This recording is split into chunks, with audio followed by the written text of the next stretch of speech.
Thank you. So welcome everybody again. This is the May meeting. I just said this, but this is the May meeting of the Berkeley Neighborhoods Council. Thank you all for coming on your Saturday morning. Janice Ching is away this week, so I'm going to be in her place hosting the meeting. I'm Christopher Kroll. Welcome everybody, and we have a great agenda as you've seen, and I guess we can start right in to hear about SB 9. So on April 22nd, a judge at the LA Superior Court approved a challenge to the constitutionality of SB 9 as it applies to charter cities. Okay, now. SB 9 requires all California cities to ministerially approve an application for a lot split and up to 4 total housing units on a single family residential lot. So this lawsuit against the state came from 5 charter cities in LA County. And so the question that came up for us at Berkeley Neighborhoods Council is, it turns out Berkeley is also a charter city, but nobody really understands what a charter city is. So Dean Metzger has agreed to give us background on Berkeley as a charter city. And then we were very fortunate to have Tim Redmont back to speak to us on what's going on with SB 9 and wherever he's going to carry that. But we're very grateful that he's joined us as well. So I'm going to turn it over to Dean to explain what is a charter city and how's Berkeley a charter city, or however you're going to explain that. So Dean, if you want to take that away. Yeah, thank you, Chris. I'm not sure how many of you do know the technical details of a charter city or not, but I'm going to try to give you a little bit of an outline about it. And if you find that what I'm saying you don't believe is true, then interrupt me and we can debate that. So here's what goes on. The California Constitution gives the cities the power to become charter cities. The benefit of becoming a charter city is that charter cities have supreme authority over municipal affairs. In other words, a charter city's law concerning a municipal affair will trump a state law governing the same topic. And I think this is where SB 9 came in and why the judge ruled the way he did. Cities cities that have not adopted a charter are general law cities. General law cities are bound by the state general law, even with respect to municipal affairs. Of California's 478 cities, 108 of them are charter cities, Berkeley being one of those. The charter city provision of the state constitution, commonly referred to as the home rule provision, is based on the principle that a city, rather than state, is in the best position to know what it needs and how to satisfy those needs. The home rule provision allows charter cities to conduct their own business and control their own affairs. A charter maximizes local control. A city charter, in effect, a city's constitution, need not set out every municipal affair that the city would like to govern, so long as the charter contains a declaration that the city intends to avail itself to the power provided by the California Constitution. Any city ordinance that regulates a municipal affair will govern over a general law of the state. Defining municipal affairs. Determining what it is and is not a municipal affair is always straightforward.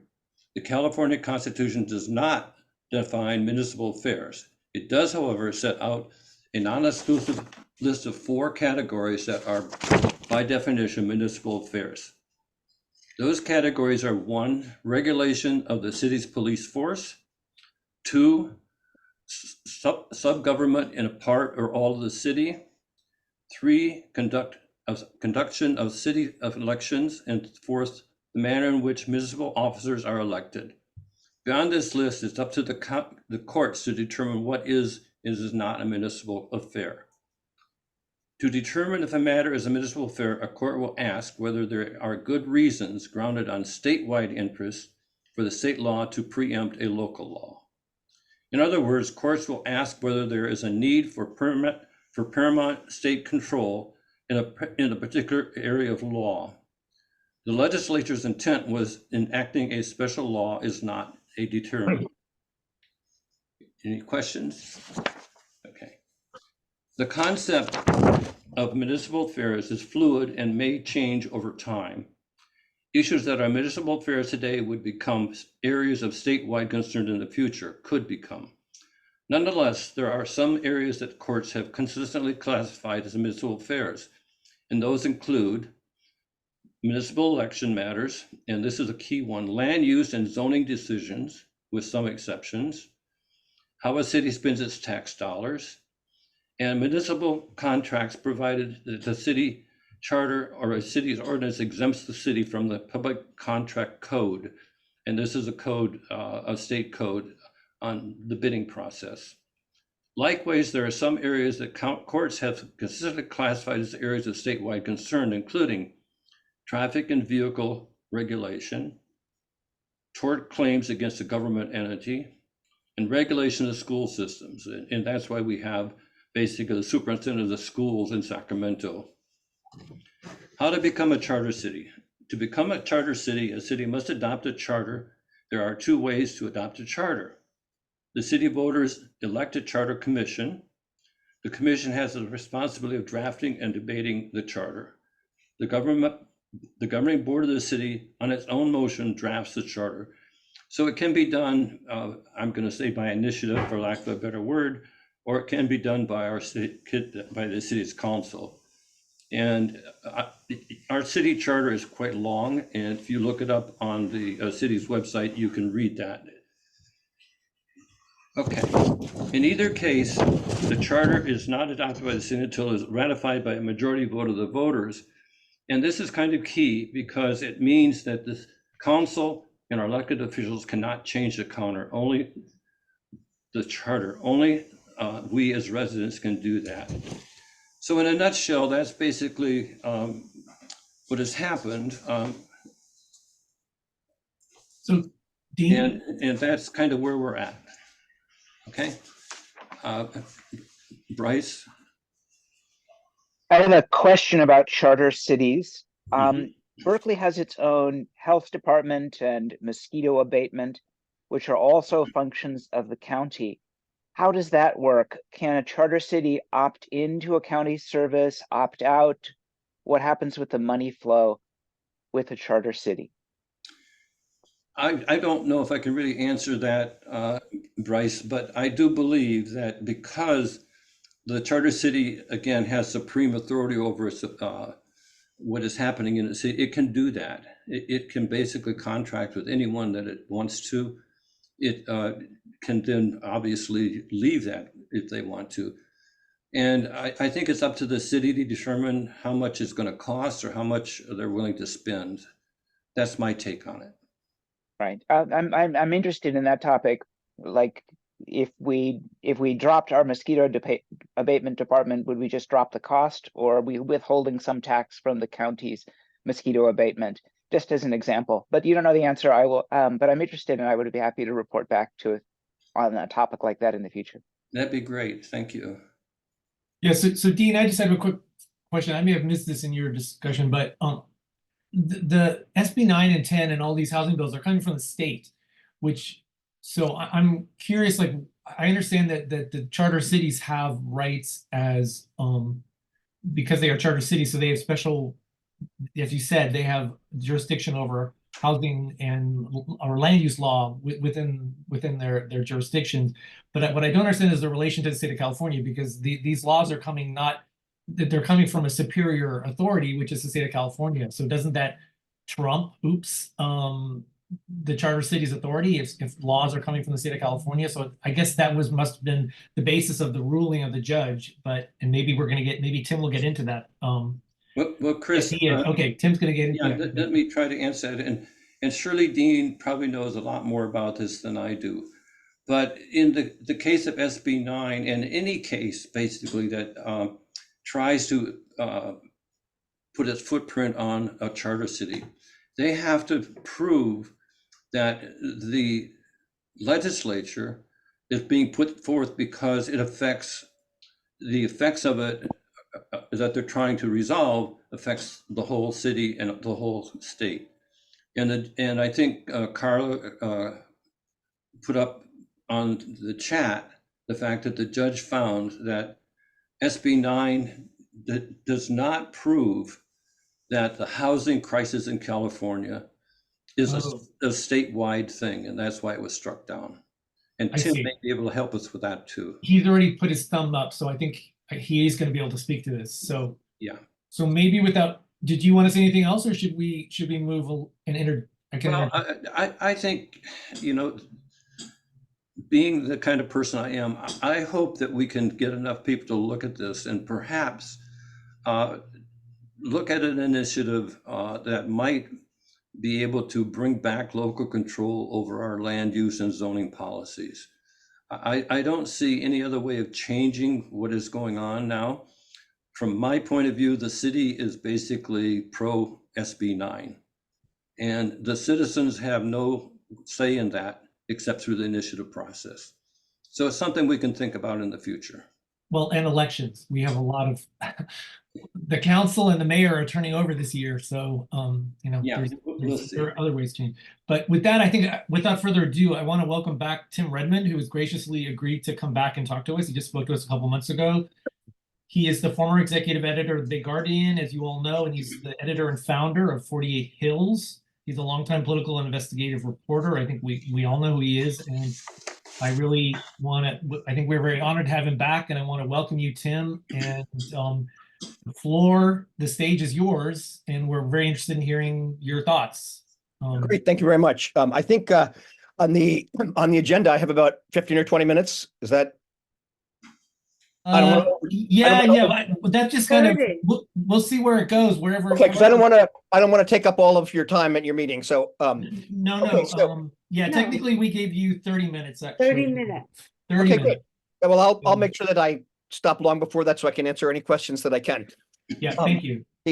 Judge Kin's decision was actually really important for a lot of reasons, but the main one is, okay, as we just heard, a charter city in California has the right to control its own destiny, particularly around issues of land use, and always has, unless the state determines that there is an issue of overriding statewide concern, right, that overrides individual cities. The idea being, of course, and that we talked about, we heard earlier about traffic issues, for example. Since motor vehicles go between cities, Berkeley cannot unilaterally decide to triple the fines for speeding over Oakland, right? There's there's things that are that infect all cities and affect all areas. Okay, fair enough. I mean, this would, for example, during COVID, procedures for requiring vaccinations, masks, public health crises, right? They have an issue of statewide concern because COVID doesn't obviously respect Berkeley's borders. Unless it's something with overriding statewide concern, charter cities get to make their own decisions, particularly on land use. Okay, so what is this case about? Redondo Beach and several other cities sued, saying, look, you cannot force us to allow lot splits, which would allow up to 4 individual houses on a lot, because there is no issue of overriding state concern. The state's response was, and in SB 9, it makes very clear the statement of overriding concern is the affordability crisis, the housing affordability crisis. Okay. Fair enough, right? We all know that there is an affordable housing crisis in California. I'm going to come back to this. I'm going to argue that we don't have a housing crisis as much as we have an affordable housing crisis, right? So there's an affordable housing crisis in California. That is a matter, the state legislature determined that is a matter of overriding state concern. What the judge said, and why this case is so important, and this is going to get appealed. This will wind up with the California Supreme Court. The legislature is going to mess with this. This is just a first step, but it's an important first step because what the judge said is there is no evidence that allowing lot splits in Redondo Beach, California, is going to address affordable housing. Right? Basically, and this is the first time I follow this stuff pretty closely. I'm not a lawyer or a law professor. I may have missed one, but I don't think a court has ruled before in the state of California that there is no discernible connection between density and affordability, certainly in some cities. Basically, what the judge said is the statewide concern is affordable housing. And there is no indication that in Redondo Beach, California, if you allow lot splits, that's going to create more affordability. We have seen this already. Let's put it this way, there is a robust debate going on in academic circles about this topic. But increasingly, the evidence that we're seeing suggests that certainly in many cities, particularly in wealthier areas, building more dense market rate housing does not bring prices down. There is no evidence that it does. It's interesting. There's a guy at University of Chicago, I believe it might be at MIT, named Yonah Freemark, who was a doctoral student. He might have his PhD by now, but he, as part of his doctoral thesis, looked at Chicago and looked at some neighborhoods in Chicago where they severely upzoned in relatively wealthy neighborhoods, hoping to bring prices down. And the data showed the opposite.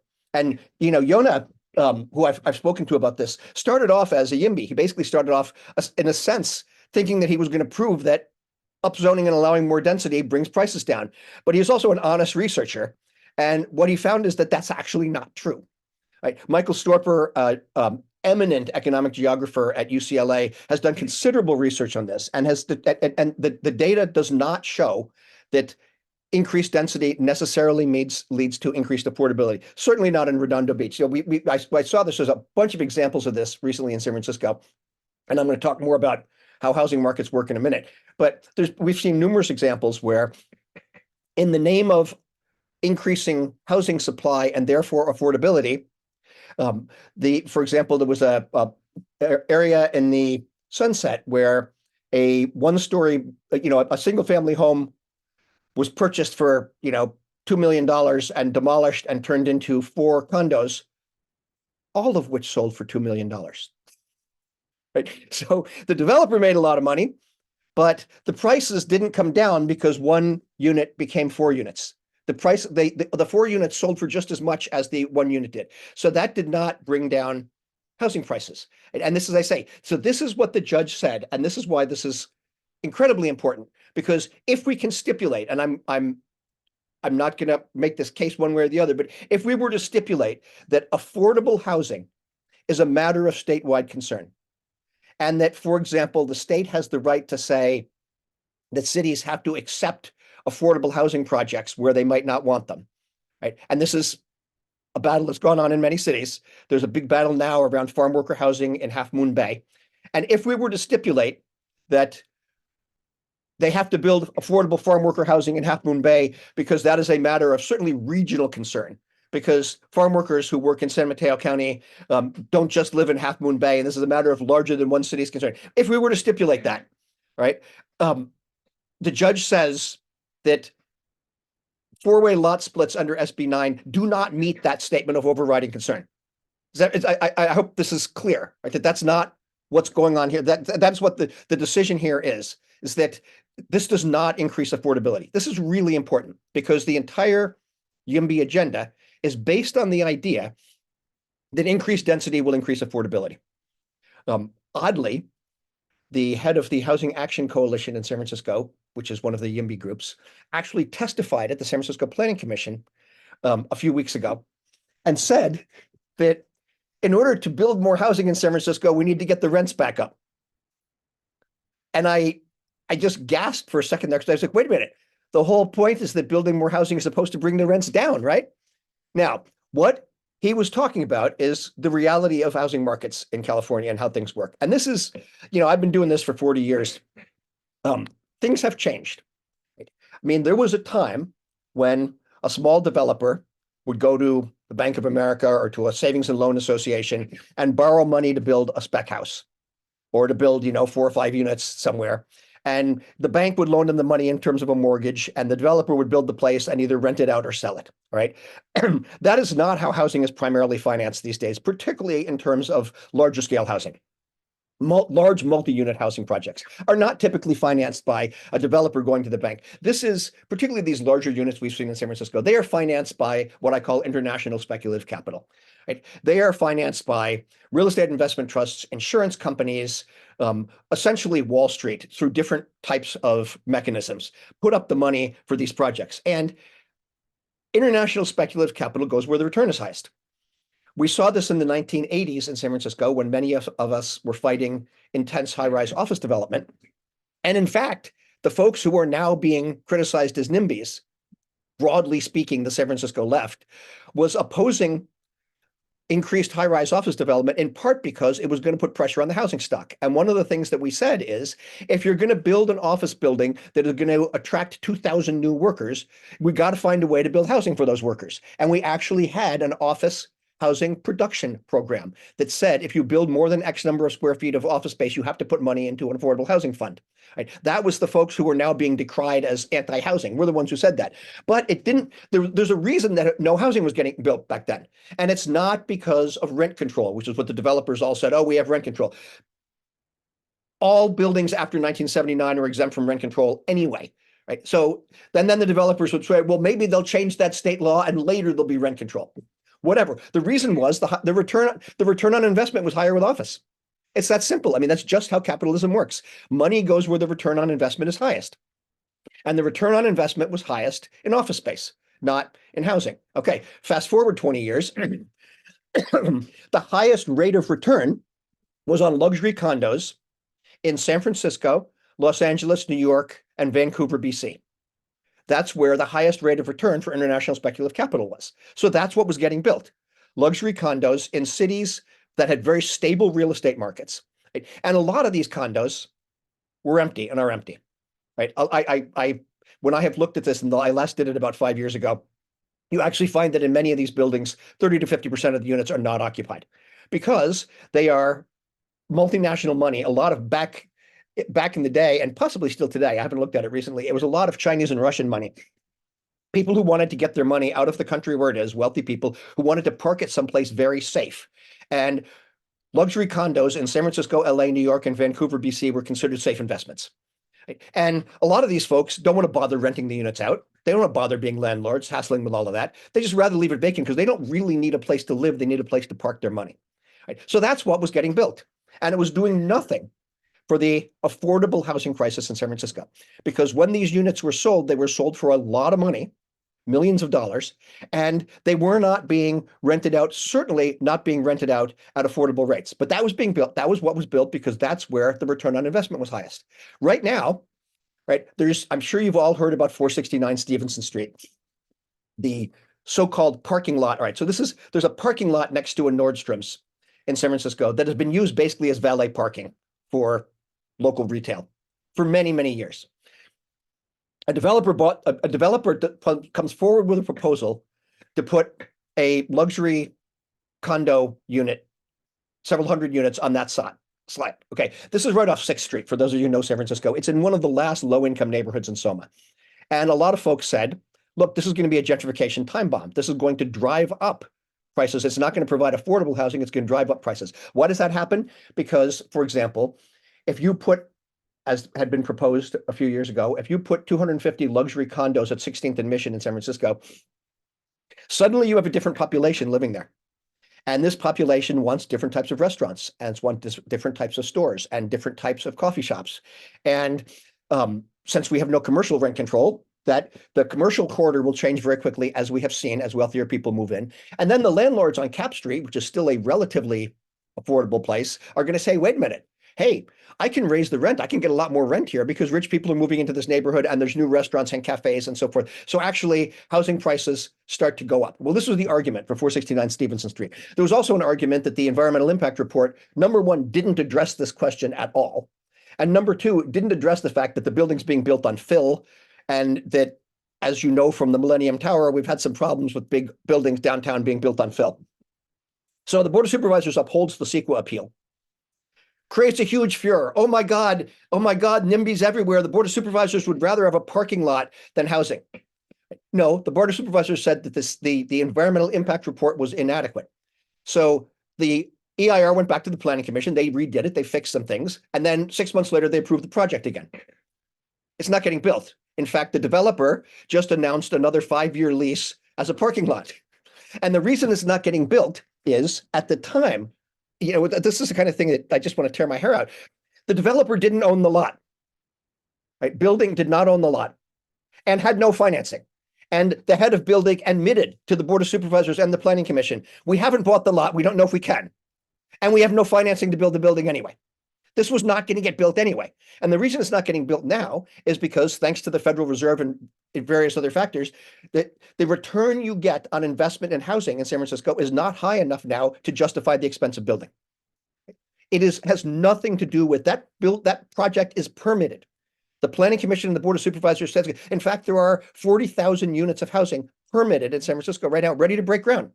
Shovel ready, go, build it right now. And they're not getting built because the return on investment isn't high enough. That is, the YIMBYs talk about supply and demand as basic rules of economics. Well, actually, supply and demand of capital is more basic rule of economics. And if the capital isn't there to pay for developing housing, it isn't going to happen. Now, again, will rents come down?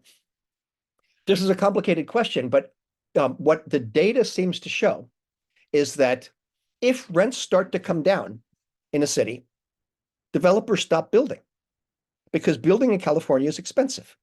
And unless you can get very high rent or very high prices for the condos that you build, the return on investment isn't good enough, and they're not going to build. So the whole YIMBY premise, which is that eventually prices will come down if we add to the supply, assumes that private developers will continue building even after prices came down. And when prices start to come down, they're going to stop building, right? So that's kind of a primer on how housing markets actually work in cities like Berkeley and San Francisco. Now, there are parts of the country where housing markets work differently, right? In large, dense, and fairly wealthy cities in California, this is basic economics. Developers are not going to build unless they make money. If prices come down, they aren't going to make money. Now, there is this argument of something called filtering, which is, okay, you build 500 luxury condos in San Francisco that cost $2 million. Eventually, the tech workers who have a lot of money will move into those buildings, and then the rents in the buildings that they moved out of will come down. Right? Again, the data right now that we have seen does not demonstrate that filtering actually happens, because we are not seeing that when those workers move out, the landlords lower the rent on the previous places. Right? This is particularly the case in a city like San Francisco or a place like Berkeley, where demand for housing has always historically outstripped supply. Right? And if the demand for market rate housing is so high, and always has been so high, that if people move out of that building, more people are going to come into the city anyway to try to rent those apartments. And so we don't see data so I say, the data that we've seen in New York, in Chicago, in San Francisco, so far does not suggest that filtering actually has any effect. And if it does, it's a tiny effect. Right? Now, let me go back to what I said before. Right? We have in California, certainly in Berkeley and in San Francisco, we don't have a housing crisis. If you are rich, right? If you are a very wealthy person, you can find a place to live in San Francisco. Right? There are plenty of houses to buy in San Francisco. I live in Bernal Heights. There's, 10 houses on sale in my neighborhood now. If you've got $3 million cash, you can buy a house in San Francisco.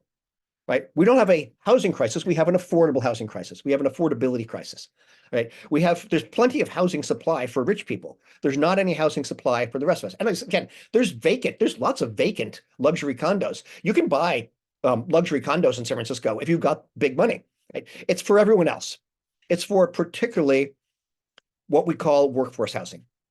It's for the workforce in San Francisco, right? And the workforce in Berkeley. And the workforce in San Francisco, people are often confused. We ask, what's the biggest industry in San Francisco in terms of workforce? The biggest industry in San Francisco in terms of workforce is not tech. That's not even close. Right? The three biggest industries in San Francisco in terms of workforce that hire the most people are government, healthcare, and hospitality. Those are the three biggest employers in San Francisco.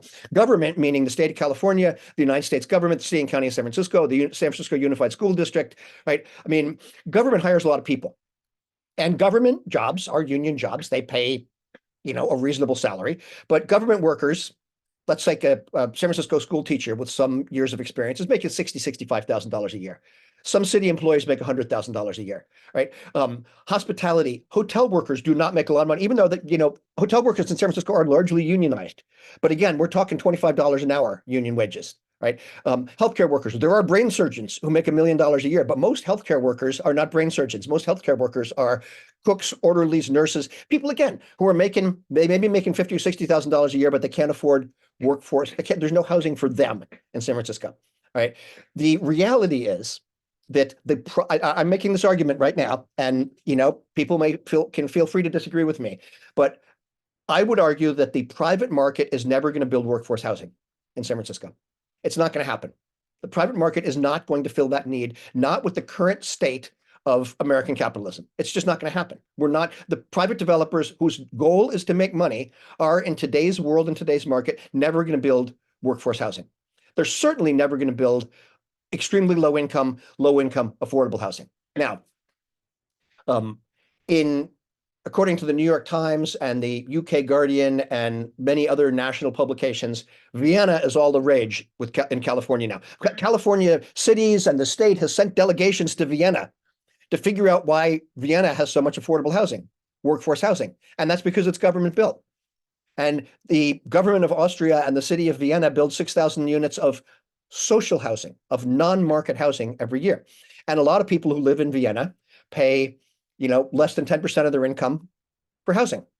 Now, that is not housing that you own and can speculate in and can sell for profit, right? And that's a different way of looking at housing stock in the United States. In the United States, we typically look at housing, particularly single-family housing, as a bank. Right? You buy a single-family home, you pay off your mortgage over time, the building appreciates over time, and that's your retirement. Right? And that has been the case in the United States over many years. In Vienna and in Stockholm and a lot of European cities, they look at housing differently. They look at housing as a place where people live, and wealth creation and saving for retirement happens in a different way. Because if you're paying less than 10% of your income for housing, you can save that money in a different way. All right. So it's a different approach to housing. While people are all talking about how great Vienna is, that is not the type of public housing we used to see in the United States. In the United States, in the post-war era, the approach to a lack of affordable housing was what we call public housing, which was financed largely by the federal government. And it became another form of racial segregation. Public housing became housing for primarily Black people in cities, and it became segregated housing, where you build a project that's only poor people.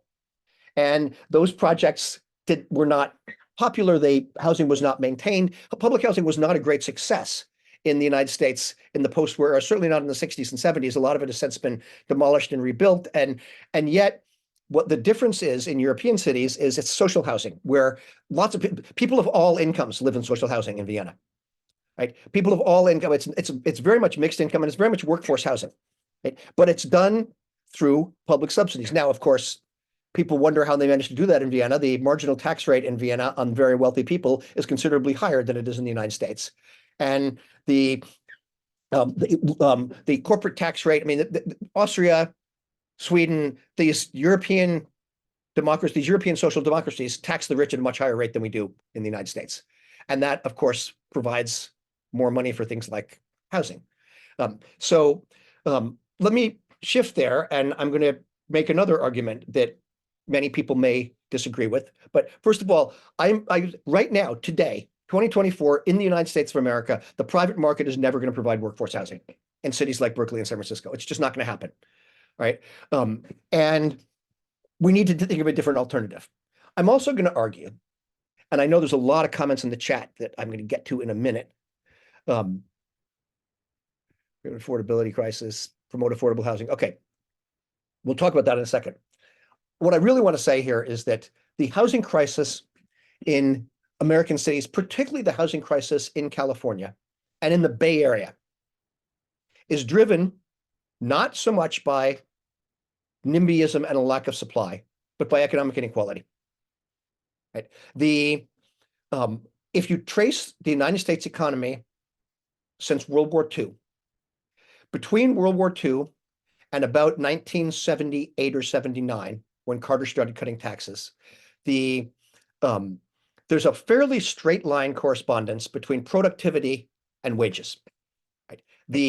And any economist will tell you, left, right, or center, any economist will tell you that the way a society becomes wealthy is increased productivity, right? When a worker can produce more in a given period of time, increased productivity makes a society wealthier. And that's pretty much the only thing that makes a society wealthier, is increased productivity, right? There was a pretty much straight line correlation. As productivity went up during the post-war boom for a lot of reasons, including automation, manufacturing. Okay, productivity went up. The amount that a worker could produce in an hour went up, and the wages that that worker earned went up with it. Right? Starting in 1979 and 1980, that chart starts to diverge. And since 1980, we have seen massive, massive increases in productivity. The digital revolution has radically increased productivity of American workers, right? Tremendously. And all of that wealth, all of that increased wealth has gone to the top 10%, most of it to the top 1%. Right? Wages have not kept pace with productivity increases. All right. I'm going to give you a statistic, and this comes from the RAND Corporation. This is not Tim Redmont, right? This is the RAND Corporation, a relatively conservative think tank in Southern California, did a study recently and concluded that if the rate of taxation in the United States and economic equality was the same today as it was in 1975, the lower 90% of America would have an additional $50 trillion. The average worker would be making $48,000 a year more than they're making today. And the average worker who makes $500,000 or more a year would be making about $200,000 less if we had the same tax rate as we had in 1975, under those radicals, Eisenhower and Nixon, right? When the rich actually paid a lot of their marginal income in taxes. Now, what does that do? All right. And I'm only going to pick on tech workers because that's the boom that we've seen of very wealthy people moving into San Francisco. But there's, before the tech workers, it was, finance. Right? If somebody earns $1 million a year, they can afford a $2 million house. If their after-tax income is $175,000 a year, they can't afford a $2 million house, and prices come down. Let's think about this for a second. When I first moved to San Francisco, right, before the tech boom, the rich kids were folks who were in finance, finance, insurance, and real estate, right? And I remember a group of Stanford MBA students forming a band, all right? And their band was called whatever. And they had a song that went, hey, hey, we're the MBAs, having fun, earning twice our age. And people thought that was insane, ridiculous. A 25-year-old earning $50,000 a year. How can that be? And they were making fun of themselves, but also making fun of the fact that MBAs, newly minted MBAs, were making twice their age. And that was considered radical. That was so much money back then, right? If you're making $50,000 a year, you can afford a $100,000 house. You can't afford $1 million house. Right. And if that's what people are, if that's what the top end is making, housing prices come down for everyone. The level of economic inequality that has been created since the Reagan tax cuts, which never changed, that the Democrats never brought back the top marginal income taxes or the top corporate taxes, right? That has created a level of economic inequality in the United States, which is terrifying, unsustainable, along with climate change, which is related to economic inequality, the existential crisis facing humanity right now. Right. And I would argue the root of the economic crisis. Right. I don't know how many of you have read Thomas Piketty's book, Capital in the 21st Century. Thomas Piketty is the most important economist to come along in at least 100 years. And kind of everyone agrees. Right. It's a dense book. It's 800 pages. You don't have to read all 800 pages, though, because in his first 100 pages, he makes his case. And then in the next 700 pages, he proves it. And as I tell my students, trust me, he proves it.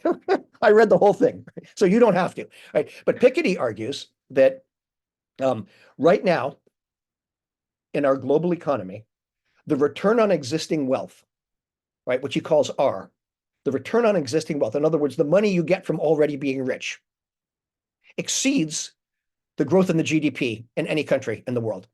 And therefore, the wealth and economic inequality is just increasing and is increasing more radically over time on a logarithmic basis, and it is going to essentially fracture our societies.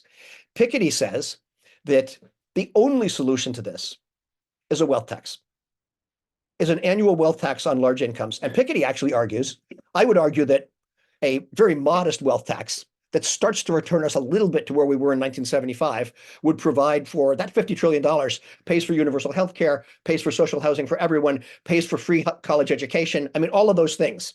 Right? And we would all be way better off, except a few very, very wealthy people. Right? Piketty goes further. He says it doesn't matter. You take all the money and throw it in the ocean. It doesn't matter. The idea is you have to bring the top down. You have to bring that great wealth. You have to break up that great wealth in order for there to be a more stable society. Right? And I'm going to argue that that economic inequality is one of the main causes of the affordable housing crisis that we see in the United States right now. How am I doing on time? I've gone on too long. Okay, maybe I'll stop now, and I will be happy to answer questions for the next few minutes. Thanks. Yeah, we have a couple questions in the chat, but I see that Tony, you've raised your hand. Do you want to you have a question for Tim? Yes, thank you. And thank you, Tim. My late brother lived most of his adult life in Denmark, and I'm very familiar with their social democracy. And I agree with you about the wealth tax. Society really has to come together and understand the importance of taxing the extremely wealthy that the Danes have done. And you know, how that came about, I could go on, but let's cut to the chase. I want to bring the discussion back to SB 9. Now, as we know, SB 9 has been a total failure. And the Turner Center has studied this. The YIMBYs have accepted this. Everyone knows that very, very few houses have been built under SB 9. I forget how many, but it's just pathetic how unsuccessful that attempt was. And so people are trying to analyze why that is. And to contrast it with a very successful program, the ADUs have been extremely productive. So why is it? And the reason I think that you have sort of aimed at is that zoning and legalities don't build housing, money does. That is correct. Developers build housing, yes. Well, when it comes to the ADUs, why the ADUs have been so wildly successful is that most homeowners who have any equity at all, that is, who have had title to their properties for a while, have enough equity to be able to build an ADU. Correct. An ADU usually costs, you know, between $200,000 and $500,000, depending on how fancy it is. My friends have built ADUs in the $300,000, and you can get a HELOC, a house equity loan, for that amount of money, and they build and they rent, and that's been extremely successful. So the attempt to increase density in the small sites is really a matter of where the capital is coming from. And I was wondering if you could zone in on that particular aspect of the small sites potential. Yes, of course. And I'm glad that you brought up a really important question, which is SB 9 has been a failure, right? And a lot of this other YIMBY legislation that we've seen from our dear state senator, Scott Wiener, right, has failed. It has not solved the affordable housing crisis. And at some point, the legislature is going to have to look around and say, this didn't work. This didn't work. And I have often said to the folks I know in the YIMBY movement, I have said, look, I got no problem with density. If North Beach is a very dense neighborhood in San Francisco, it's also a very nice neighborhood. It's a lovely neighborhood, right? I got no problem with density per se. If I really thought that upzoning and creating more density was going to bring housing prices down to the level that a nurse or a hospital worker could afford a house in San Francisco, I'd support it. But it doesn't. It doesn't work. Right? And at some point, the legislature is going to have to recognize this, and then what are they going to do? But let's go back to your question about capital. I think that's the heart of the whole thing. Where's the financing coming from? And yes, ADUs are a successful alternative because many homeowners have the home equity to do this. But again, I don't know the data on affordability, because the fact is ADUs in some cases are what, you know, we used to call them granny flats. In some cases, they are for family members. They're what we used to call mother-in-law units or granny flats. Like a family member who retires, moves out of their old house and wants a small place to live. They get into an ADU. You know, this is very common. When they are rented out, I don't think there's data that those rents are significantly below market rate, because typically when people do this, they've got to pay back the HELOC. And particularly today, you're not getting a HELOC at less than 6 or 7% today. And that means you're not renting that out significantly below market rate unless it's going to a family member. So that's the question. But you hit on the whole thing, the whole question about housing development. Every time somebody says San Francisco needs to build more housing, Berkeley needs to build more housing, it drives me crazy. Berkeley doesn't build housing. Berkeley hasn't built any housing in a long, long time. San Francisco used to build public housing with federal money, but not in 50 years. Berkeley doesn't build housing. Developers build housing. And there's two types of developers. There are for-profit developers who are looking only to maximize their return. And there are nonprofit developers who are building affordable housing with public subsidies. That's it. I wish cities built housing. Somebody put in the questions here, can local governments impose wealth taxes? And the answer to that, I'll do really quickly and I'll take other questions. The answer to that is both yes and no. Under the California Constitution, cities cannot have income taxes. We need to change that.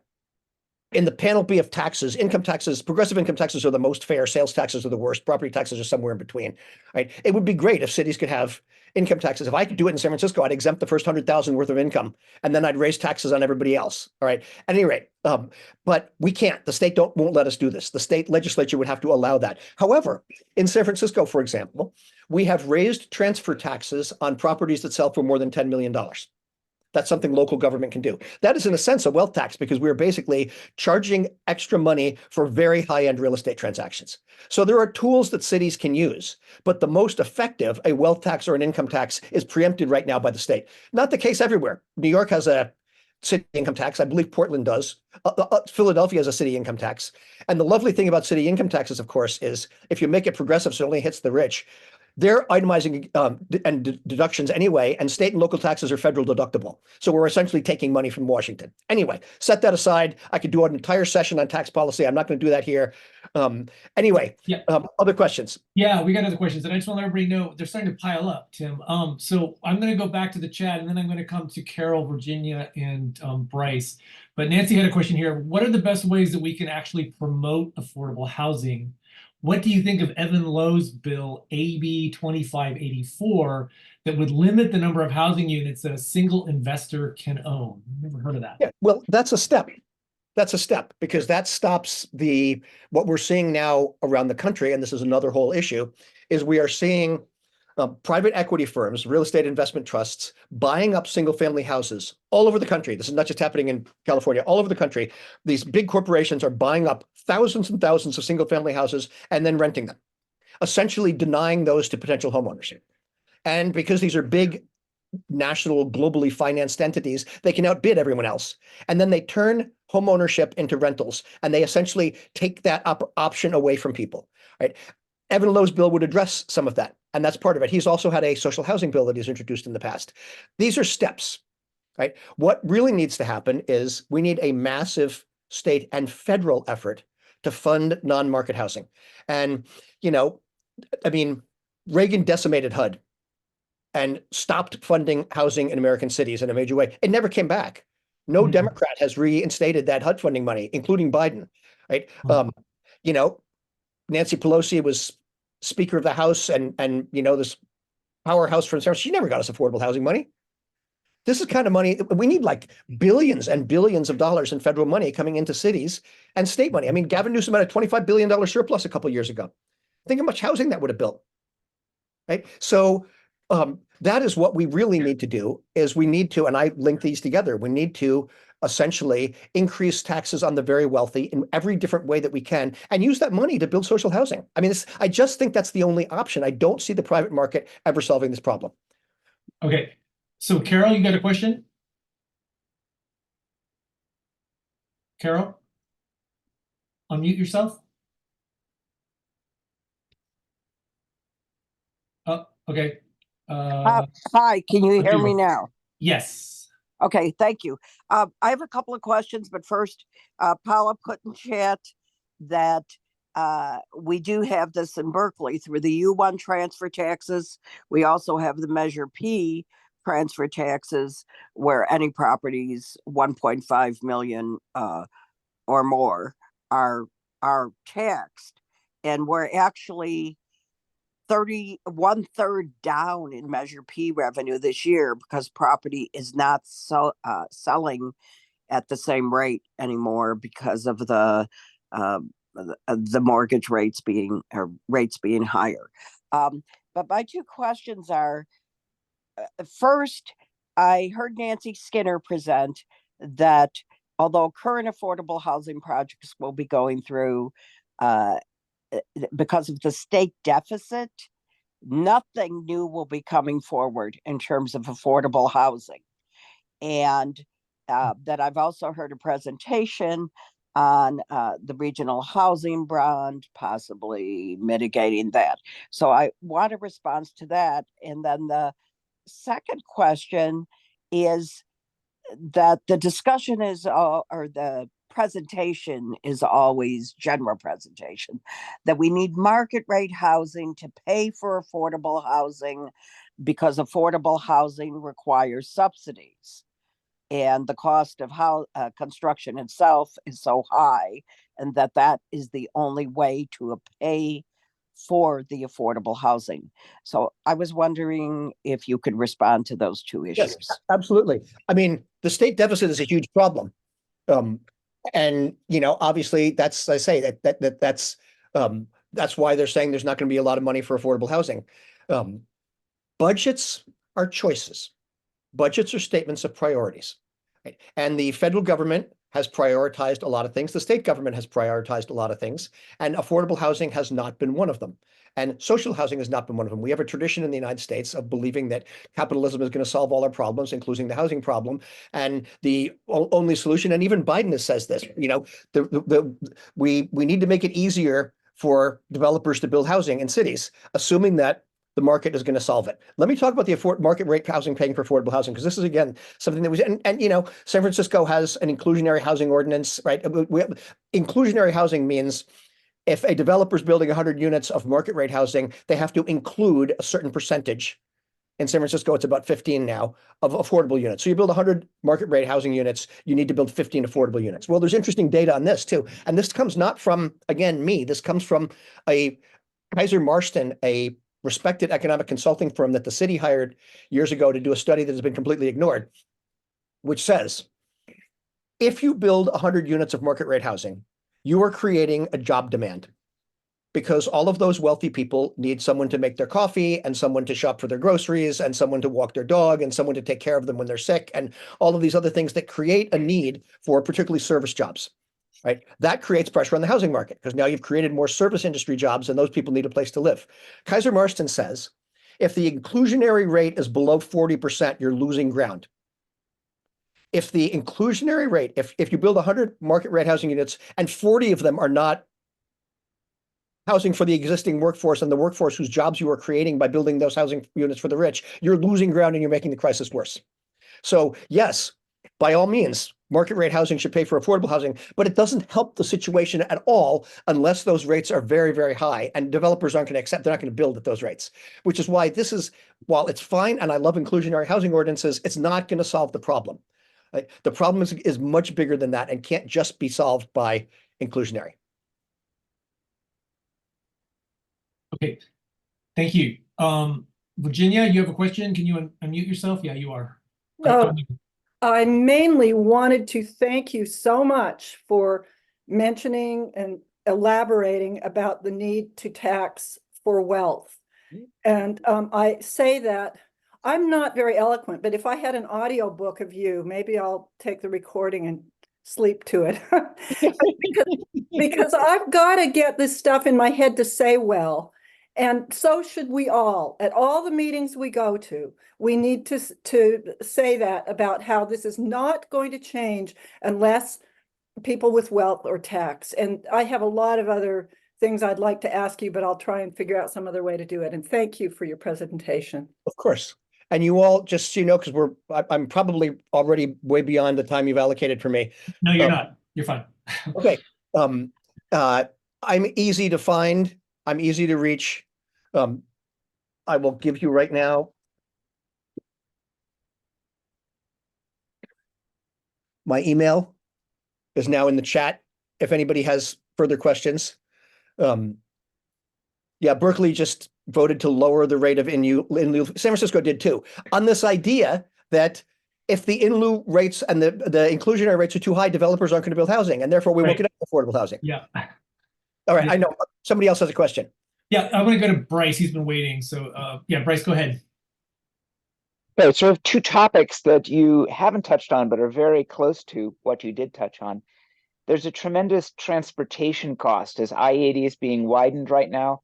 Why? Well, a big reason is that the workforce housing is an hour's drive away from the jobs. And so that's a massive cost when we don't have workplace housing close enough to where people are working. Yep. And not a factor that's been well recognized because they're two separate budget pots. With regards to ADUs, I work professionally in this and do ADU consulting, and something quite curious is that quite a number of the new ADUs that are being built don't pencil out.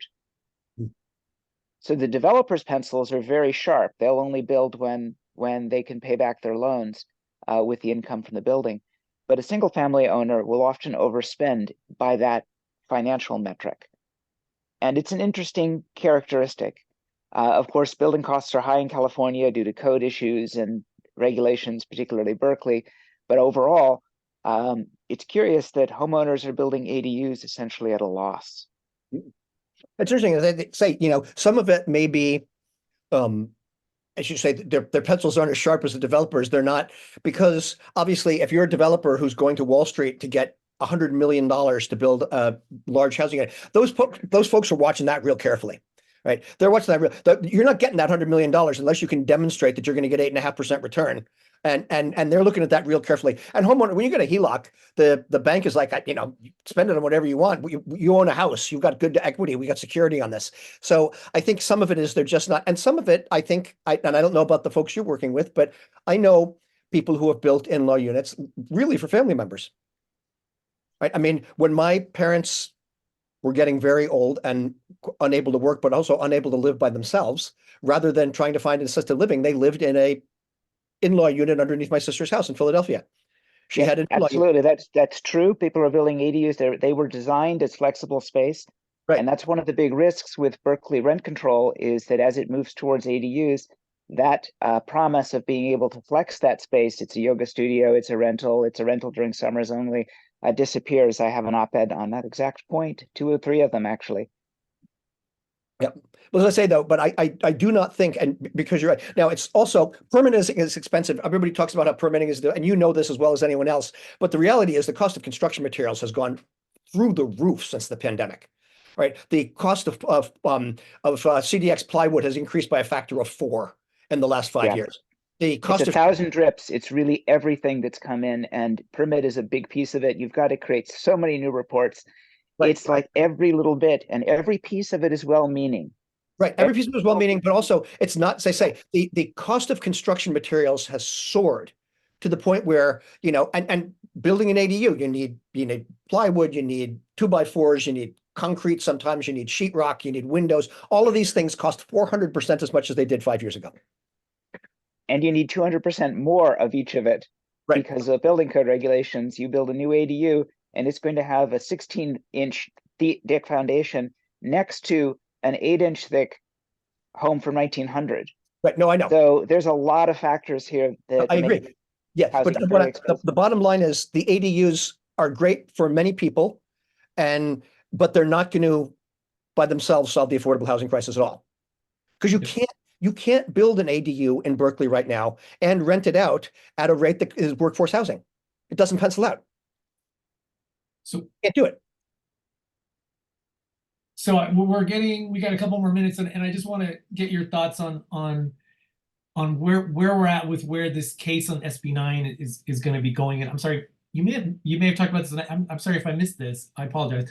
But from what I've read, maybe I read that in your article, I don't know, but we don't know if this is gonna totally change the current housing situation from the state to cities. No. Because what we've seen, like for instance with the the lawsuit against UC Berkeley about inadequate CEQA addressed to the People's Park situation. Buffy Wicks just went around, just wrote a bill, and it quickly went through the legislature, and that in effect trumped again. Sorry, I have to find another word, but you know, the court action. And so couldn't this just happen again with this decision from this LA Superior Court? And this is what I said in the article, and I think I said in the beginning of my presentation here. This is going to be appealed. Right? Yeah, This is not going to stand. The state will appeal this case. It will go to the California Court of Appeals in Southern California, and a 3-judge panel will decide whether to uphold the circuit judge, the Superior Court judge's decision. Okay, if they do uphold it, it will go to the Supreme Court. If they overturn it, it'll go to the Supreme Court, because Redondo Beach and the other cities will take this. Will end up at the California Supreme Court. And the question before the California Supreme Court will be this fascinating one. Is there, if we stipulate that affordable housing is an overriding state concern, is there evidence that lot splits, particularly in Redondo Beach of all places, are going to create more affordable housing, right? And if the Supreme Court decides that, meanwhile, the state legislature, we've already heard that Tony Atkins is talking about changing SB 9 to get rid of the affordable housing as a statewide prerequisite, and basically say, you can say, they can change it SB 9 to say, we have that housing of all sorts, market rate housing is a matter of statewide concern, right? And they can take the affordability out of the whole thing. And if they do that, then the whole farce of the YIMBY agenda will be on display for everyone to see. But yes, this is not the end. This is just the beginning of a very long and perhaps years-long discussion about this. But the reason I'm glad that this court decision came down as it did is that I think for once we're having the right discussion. And the right discussion is, does market rate density increase affordability? And that's the discussion we need to be having right now. Great. Hey, and I want to thank you so much for taking some of your Saturday morning to come again and talk to us. This was really helpful. We really appreciate it. And everybody go to 48 Hills for information about San Francisco. There's also information for us in Berkeley and around the state. And again, I want to extend our thanks from Berkeley Neighborhoods Council to Tim Redmont for coming to us. And we appreciate your time very much. And thank you so much. And before I leave, I'm just make a quick pitch. Starting this week, we are doing a membership drive. 48 Hills is free. We're a nonprofit. We're funded by donations. There's no subscriptions. You can sign up for our email list, but we're trying to get more people to sign up to give us $10 or $20 a month, just like KPFA does and KQ. So if you can afford it, and I know some people can't, please go to 48 Hills and click on the donate tab and sign up to give us $10 or $20 a month if you can. If you can give more than that, that's great. But this is how we survive. So thank you so much for inviting me and having me. Thank you so much, Tim. We really appreciate it. Absolutely. Okay, we're going to move on to the empty homes tax implementation. We're again fortunate that Shauna Williams is here, who's the executive director of the Berkeley Rent Stabilization Board. In 2022, the Berkeley voters approved Measure M, a tax on vacant properties. Again, this relates to the whole conversation we've just been having with Tim Redmont. The intent is to boost the rental market by taxing units left unoccupied for 6 months of the year. The measure went into effect January 1 of this year, 2024. And we're very fortunate that Shauna Williams is here. Shauna, I've made you co-host. I don't know if you saw that, so you can just share your screen. But she's come and she's to give a presentation about how the rent board will actually be implementing this tax in Berkeley. And so Shauna is here and can make is going to share with us how the rent board, how this tax implementation will unfold in Berkeley. Welcome, Shauna. Good morning, everyone. That was a really good presentation. I learned a lot just in the last hour, so I really appreciate being invited. But I don't want to take up too much time because I'm actually not going to be doing the presentation. The rent board's senior planner, Leif Purcell, is also up, and so I don't know if you can make him. Yeah, great. So I haven't seen him. Sorry, go ahead. Oh, I'm sorry. I apologize. I haven't seen that he's joined the meeting though. He's joined the meeting. He's on. Oh, could somebody? Oh, there he is. There he is. I'm going to be co-host. Thank you. Yep. Okay. So I just wanted to quickly introduce myself because there's a lot of folks here that I will probably meet over the years of me being here, maybe have walked past at one of our outreach events. But again, I've been here for about 2.5 years, coming from the city of Detroit, Michigan. as the executive director of the rent board. So love, love, love the Bay Area, learning a lot. And so again, thank you for inviting me, but I would like to hand it over so I don't take too much of your time to Leif Purcell, our senior planner, who is the head of the implementation of the actual empty homes tax. Thank you both for being with us. And Leif, I've just made you co-host, so you should be able to share screen, and welcome to you as well. Okay, thank you. Just a quick introduction for myself. I've been with the rent board for over 12 years now. I previously worked in code enforcement and the planning department, also as a planner. So been around the city a long time. Actually, I'm a Berkeley native, so go back even farther than that. So I have prepared a PowerPoint, or I've updated a PowerPoint that we gave to the rent board a few months ago, and it does go over the basics of the ordinance, which was just described. So I'll run through that rather quickly, but let me pull it up.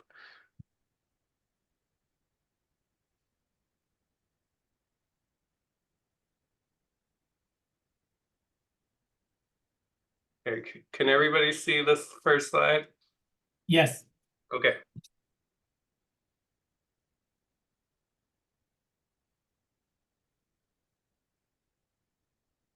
Oh no, this is not the right version.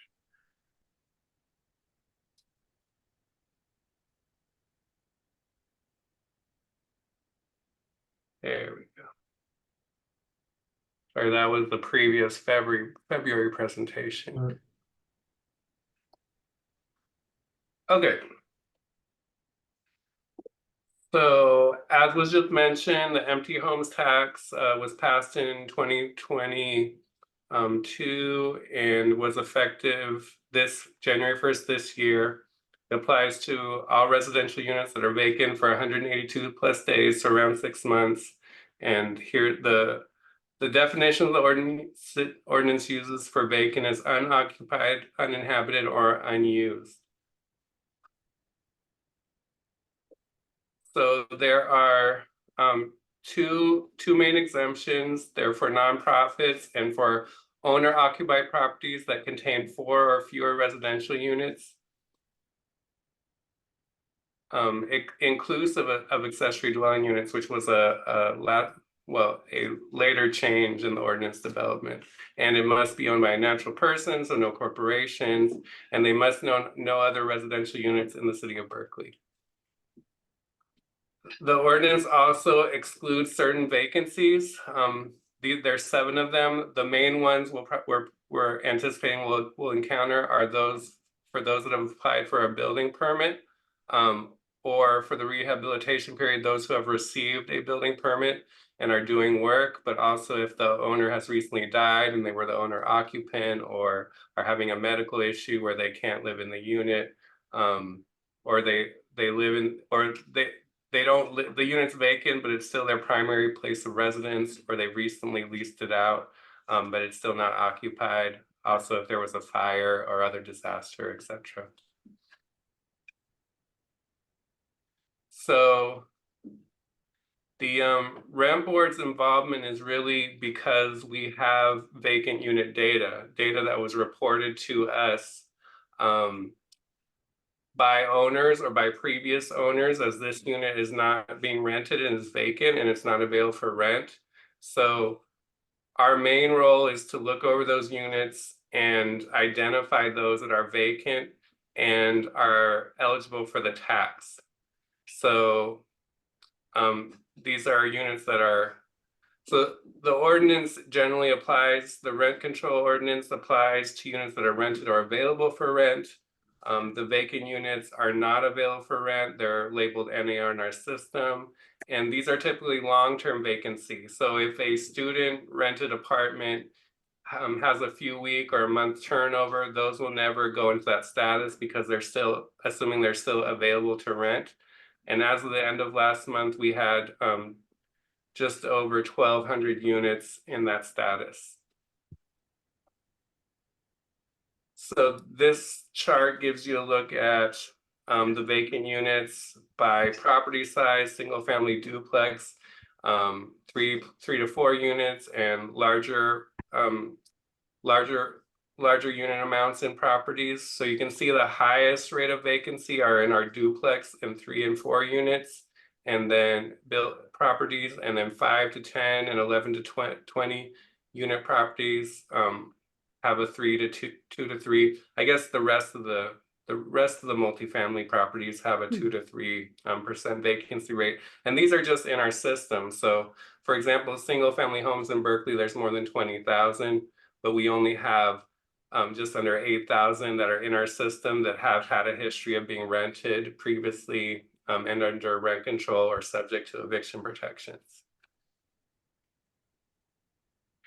So what we've done so far is we've sent an informational letter to all owners and managers of vacant units that was mailed at the beginning of the year.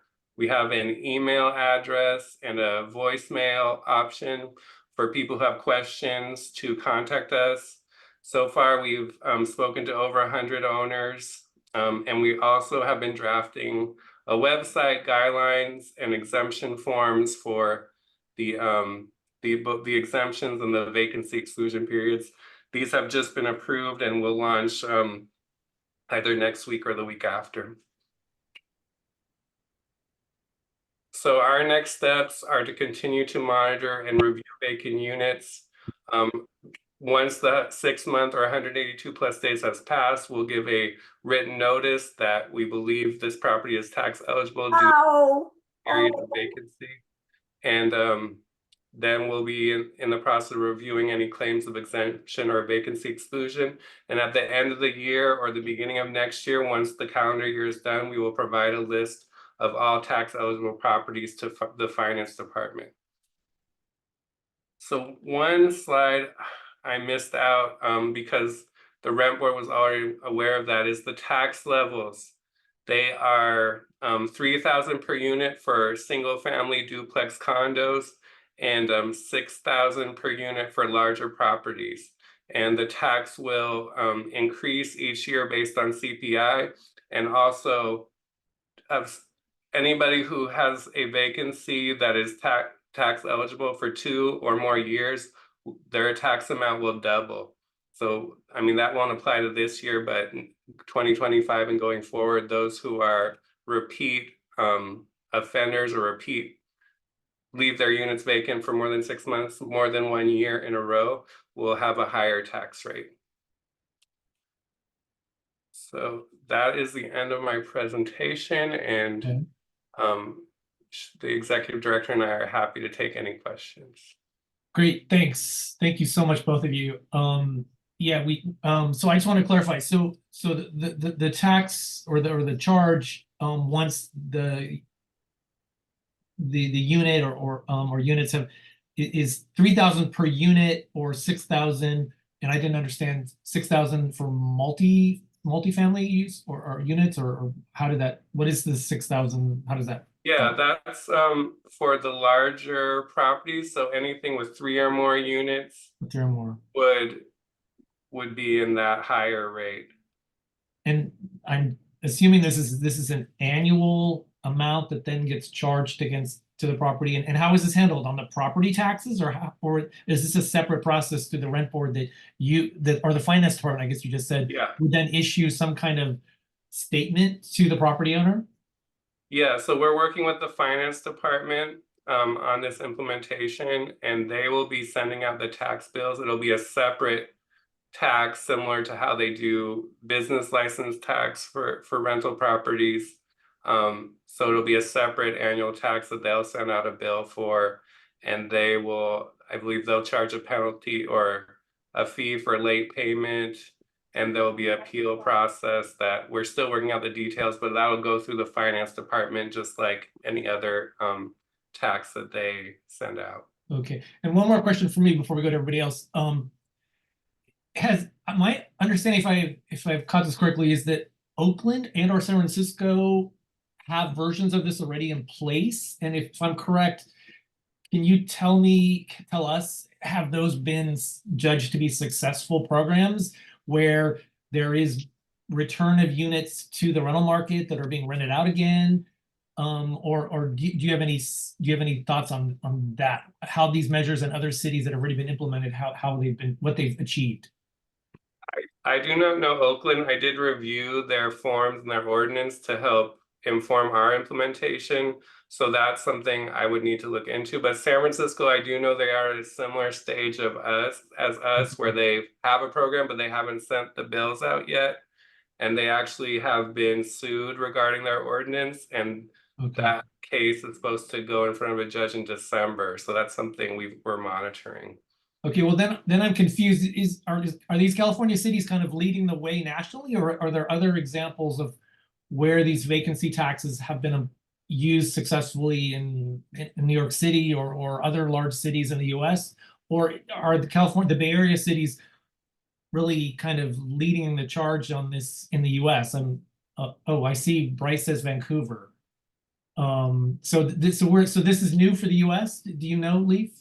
This one? I mean, so my focus is obviously California. So Oakland and San Francisco were the first ones that popped into me. I also did here in Canada, and we do occasionally get inquiries from other places, but those are the only ones I wear. But to be honest, the policies, I'm more focused on the implementation side. Okay. So yeah, I don't have any answer beyond that. And I don't know if Shauna does.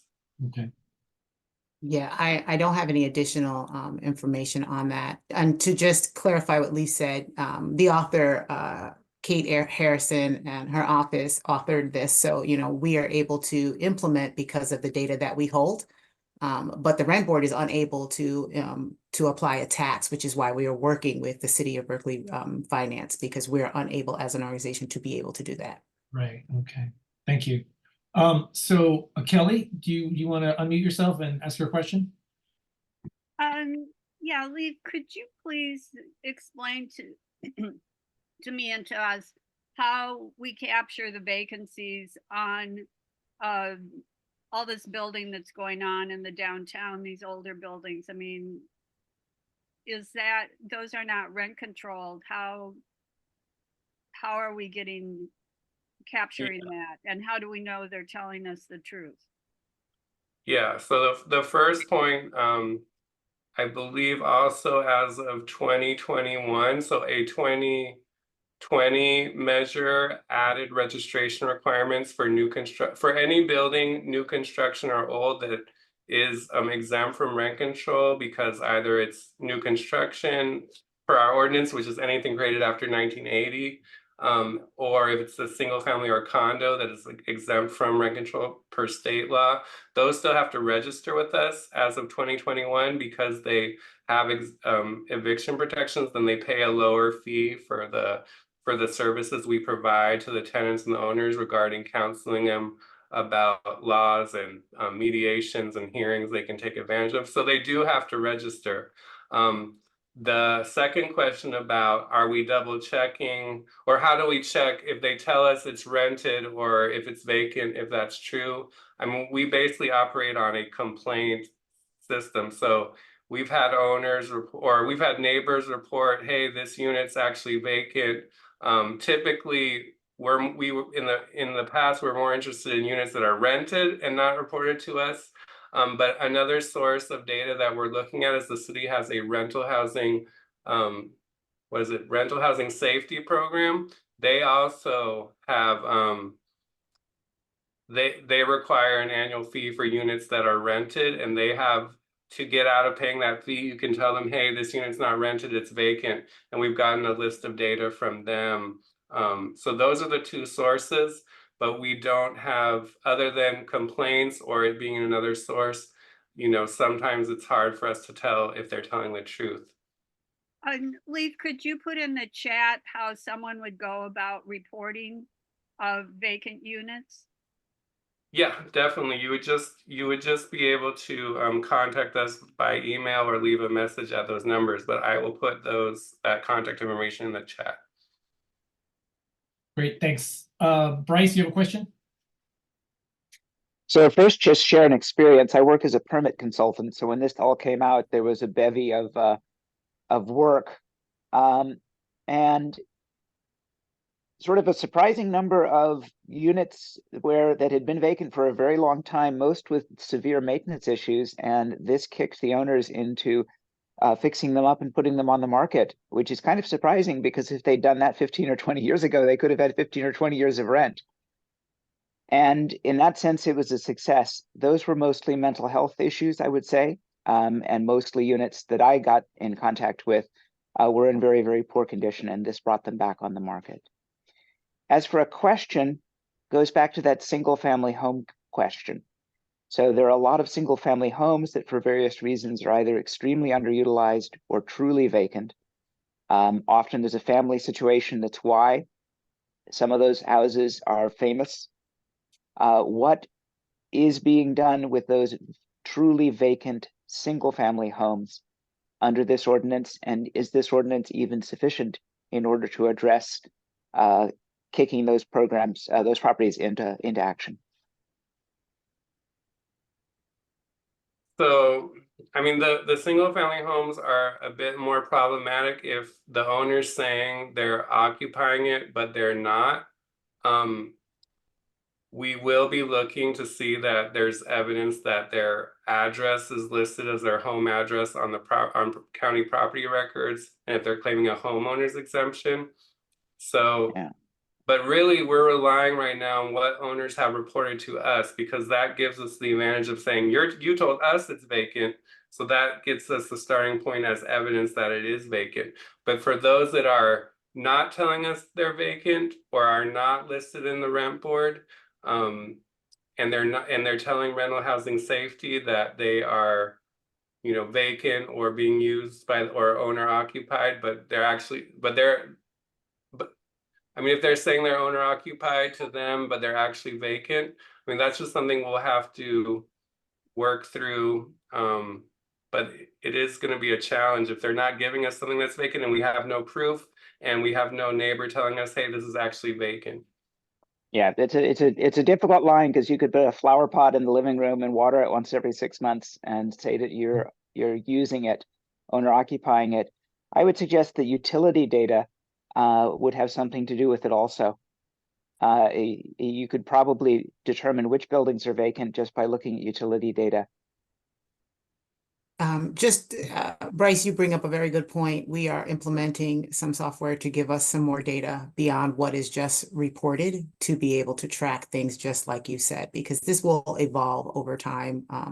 The vacancy tax, again, because what we're using now to start, and again, implementation is simply what we have in our database. And a lot of what we have in our database, basically everything is what is self-reported. And so we find that that may not get to all of what I'll call the nooks and crannies of what is a vacant home or not. So we will, hopefully with some additional information beyond what is self-reported, we will be able to really take a good look at what is vacant and what isn't beyond that. So that's a good point that you made up. Thank you. So we have another question in the chat from Paula. Could you discuss if owners of ADUs are exempt or not from the tax? Yeah, owners from ADUs are not exempt, but if they followed the traditional route previous to changes in state law, you are required to own or occupy a property and build one ADU, and then submit a deed restriction that you would own or occupy either the ADU or the main house.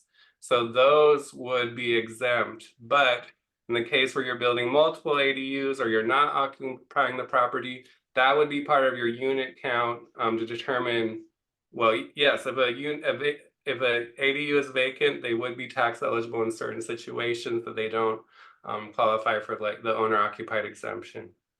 Okay, thank you. Theo, you have a question? If you could unmute. Yeah, thanks, and apologies for not coming on video. I'm outside. And thanks, Leaf, for meeting and sharing some of this information. I guess going back to the single family home question, and probably like a lot of people, I mean, I grew up in Berkeley and I know a lot of vacant homes, even in my friend network. So I know there's a lot out there. I guess if I understand correctly, there's something like 20,000 single family homes in Berkeley, and there's about 7,700 or something like that in the rent board database. So I'm still confused. What's being done to assess the vacancy status of those remaining, if I'm right, kind of 2/3 of the single family homes in Berkeley? So when we added the single family homes under a previous measure MM, which they now had to register, we went through county data for all the single family homes, And anything that didn't appear to be owner occupied. So if they had a homeowner's exemption or they listed their mailing address as matching the single family home for the property, then we put those in a separate group where they weren't necessarily added to our database. So we've already culled through that. Like we can do this again for the empty homes tax, but those 7,000 single family homes are ones that we know have been rented, or when we reviewed county data, they did not appear to be owner occupied, and that's why they were added. So if they weren't owner occupied, but they were vacant, would they be in that 77? So there are lots of single family homes that I'm aware of that the owner has never attempted to rent them out, but are definitely vacant. So would those have showed up in that 7,700, or are you saying there's another list that you're also contacting in addition to what's in the rent board database? No, I'm saying if that vacant property had claimed a homeowner's exemption and had listed their mailing address as matching, then we wouldn't have added to the 7,000. So those are the ones that are more difficult because there's evidence that they're owner occupied, but they're actually vacant. Understood. Okay. Thank you. Okay, so I see, Theo, you had another question in the chat, but I think Leaf already addressed this. How is the status of the officially occupied rental units being validated? And Leaf, I think you addressed that. Well, I don't believe so. Maybe I'm wrong. I didn't want to ask two questions verbally, but Sure. Leaf, I guess, just to frame the question clearly. So I understand that y'all have collected the list of items that have, or units that have been reported to the city as NAR, and you've contacted those owners. But as you pointed out previously, like all the units that aren't listed as NAR, it is possible that at least some of them are vacant and potentially long-term vacant. I guess, is somebody contacting, and maybe this goes back to Dee's comment about looking to pull in other sources of data to validate the rental database. I guess, is anybody contacting the tenants of record, for example, of the units that are in supposedly occupied currently to validate that they are indeed actually occupied? I mean, not part of this program, but I mean, tenants are contacted and sent various things from the rent board. And, you know, a tenant may tell us, hey, I no longer live there if we have their email or we contact them, or they may not tell us at all. So right now, for this initial phase, we're focusing on those that we at least have some evidence that are vacant. We are not contacting all rented. We did not inform all rented units about the ordinance in that mailing that went out in January. Okay, thank you. Okay, I just see a comment from Bryce, and I don't know if Leaf or Shauna, you want to comment that he's mentioning a concern that this implementation of the empty house tax or could potentially drive people to keep ADUs or JADUs off, not to register with the rent board. Is that a concern that you guys have heard or thought about or talked about, that people will not want to register now, register their units? Is that something that's been talked about at the rent board, or? I'll start, and then Leaf, you can jump in from dealing with it directly. I will say that is not a concern as of yet, right? Again, this is the first phase of this implementation, and right now it is to just get what we know and address that. And it will expand. You know, one of the things is when you implement any kind of ordinance, you know, you have only so much capacity to do with a large universe of what is out there. And we are dealing with what we know right now. We want to address what we know, but as it relates to that particular instance, we have not heard that overall. And right now the rent board is in registration season, just regular registration season. It just launched. And so we're tag teaming that already existing process with the empty homes tax so that we can become more aware. But right now it is really to address what we know, what we have in our database, but we have not heard that. Okay. Yeah. And could I just follow up that please. a single unit with one ADU or JADU where the owner occupies one of those two as their principal place of residence, and they don't have more than two units on the property, including the ADU or JADU, would be exempt from registration. So that concern would only apply to like a duplex adding a ADU, or basically an existing multifamily property which adds an ADU. Okay, great. The concern that I'm raising is the person with the backyard ADU that has a big front home, and then later over time, you know, it's only one person left in the front home. There's plenty of space for a JADU. And that touches other areas than the vacancy tax. It touches demolition. And I'm happy to follow up with you on why those properties aren't being developed and why I'm getting a bunch of calls these days from people looking to physically remove their in-law unit rather than register it. Those are all vacant, but they're looking to demolish it before the new ordinance goes into effect, the new demolition ordinance. Okay. Thank you, Bryce. And we have one more question, Paula. Yeah, then we got to wrap this up, but go ahead, Paula. Thank you. You know, for disclosure, I'm a former rent board commissioner, and so I'm very happy and grateful that both Shauna and Leif are actually taking their time off on a Saturday to come explain this. And very important information. I do have a question. As a renter, I live in an 8-unit building. I've lived in my unit now for over 7 years. The unit right next to me has been kept vacant. They've updated it, nice refrigerator, nice. Then the unit above that is also vacant, and they've used a third unit has been rented on and off. Last time it was rented, but it's been kept empty. So I think that, and I don't know, I've looked on the website, unfortunately, and it doesn't seem like, you know, to be able to, that part of the website where you can actually see what your base rent is. I don't know if it's up and running yet. The last time I checked, it wasn't. But anyways, so I think this would be a perfect situation where I should probably report my landlord or let you know, because there are units that are in this 8-unit building and they're kept empty. They're kept empty. I'm told, you know, and they've owned this building. Good for them. They've owned it since the either late 60s or early 70s. So they've paid their mortgage 20 times over. So any advice on that? Should I snitch on my landlord, which is a fabulous landlord, by the way? Fabulous. Thank God. I'm really happy with him. Hi, Paula. How are you? I think that one, I wouldn't call it snitching, right? Let's call it compliance.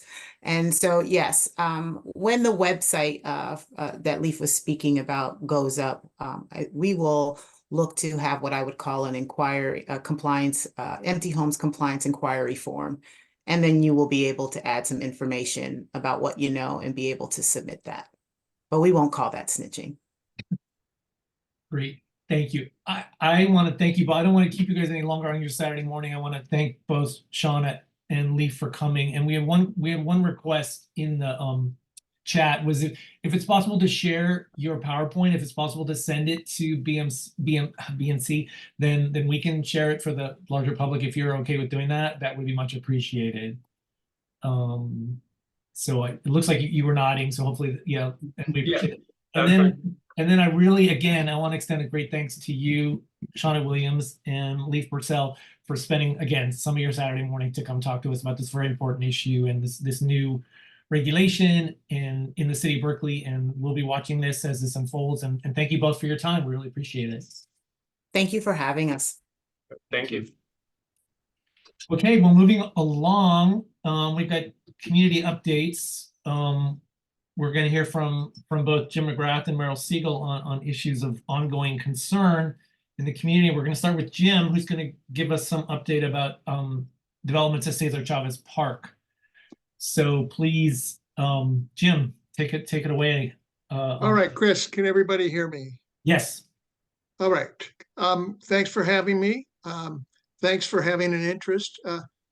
Berkeley's Cesar Chavez Park is one of Berkeley's very largest parks, but it's also a closed landfill, and it is in many ways symptomatic of the problems in Berkeley in terms of loss of staff expertise, inattention to anything west of the freeway, and inability to deal with conflicting uses. At this moment, there is construction going on the landfill in response to complaints by the Air District for the poor management of the I can get my own speaker, my own computer to say to pinpoint me, whatever. In response to the many complaints by the Air District, and the city's finally developed an effort. They had a public meeting last Thursday that outlined what was going to happen. Essentially, what they're doing is renewing the 42 wells at the system, bringing the tops of those wells up to a point where they can be maintained from the surface. It's not terribly disruptive to the park. I was out there with Claudia Kaczynski and with the LA Times reporter that's working on this. And that construction will be ongoing. I'm not sure of the schedule. They didn't provide any information. It seems to me that at last the city is taking the problems of maintenance and water intrusion into the landfill seriously. To go back a little bit and give you a little bit of a history, the Berkeley landfill accepted waste until about 1983 and then gradually closed over a period of time. It was used in a period where regulation of solid waste and garbage was substantially less rigorous than it is now. And it's got only 1 foot clay cover, and it's got many feet of it's got a 1 foot clay cap. That's to keep water out of the garbage. And it's got many feet of fill over it to create the texture of the park. It's had water intrusion problems since at least 2016, which is about the time they replaced the blower parts of the gas collection system with a new, smaller system so it could operate. In 2018, the water problems were identified. Liquid buildup had caused multiple shutdowns of that flare. So methane, which is a powerful greenhouse gas, was escaping into the atmosphere. It had damaged the blower. There was just a lot of water in the system. In the meeting last Thursday, the city indicated that they had installed jumper lines, which were a way to bypass some of the low points in the gas collection system that were filling up with water, and that water was then getting into the areas between the wellheads and the blower and causing damage. It's not clear what other things they've done. I've been promised a more complete response as to what they did, but now they're taking it pretty seriously. There is a second issue. Right about the turn of last year, the Regional Water Quality Control Board, and this kind of triggers my interest because I used to be chair of that board, it sent the city of Berkeley a letter indicating that it had turned out that they had accepted waste from Stouffer Chemical, also known as Zeneca, a fairly controversial contaminated site closure in Richmond, has been the subject of continuing interest for 20 or 30 years now. Stouffer Chemical had sent alum waste to apparently 5 different landfills, and that letter established that further research and reports were required from the city of Berkeley. On April 1st, the city did respond with a letter, which I got from the Regional Water Quality Control Board, and it looks pretty responsive. It hasn't been approved. There are going to be some investigations out there. The bad news is that some of the alum waste has a radioactive signal, a pretty low level. The good news is the assessments so far on the sites that have been investigated from this waste, the message on the conclusions and the analysis on the Department of Toxic and Substance Control's system indicates that there's no need to post radiation warnings the levels are pretty low. So while there hasn't been monitoring of the levels at Berkeley, there has been monitoring at landfills with substantially more. It is not clear whether further construction work will be required. In addition to the concerns about radioactive materials, there's concern about pesticides. And of course, alum waste from a development of aluminum from ores has the potential to create soluble metals. So there is always a chance that some further remediation would be required. And now I'll move a little bit into so that's a basic, these are the facts. There will be coverage by probably Berkeley side, and the Los Angeles Times is doing a substantial investigation into the Stouffer / Zeneca waste disposal practices and what they mean. I did meet with their reporter on site and looked at it.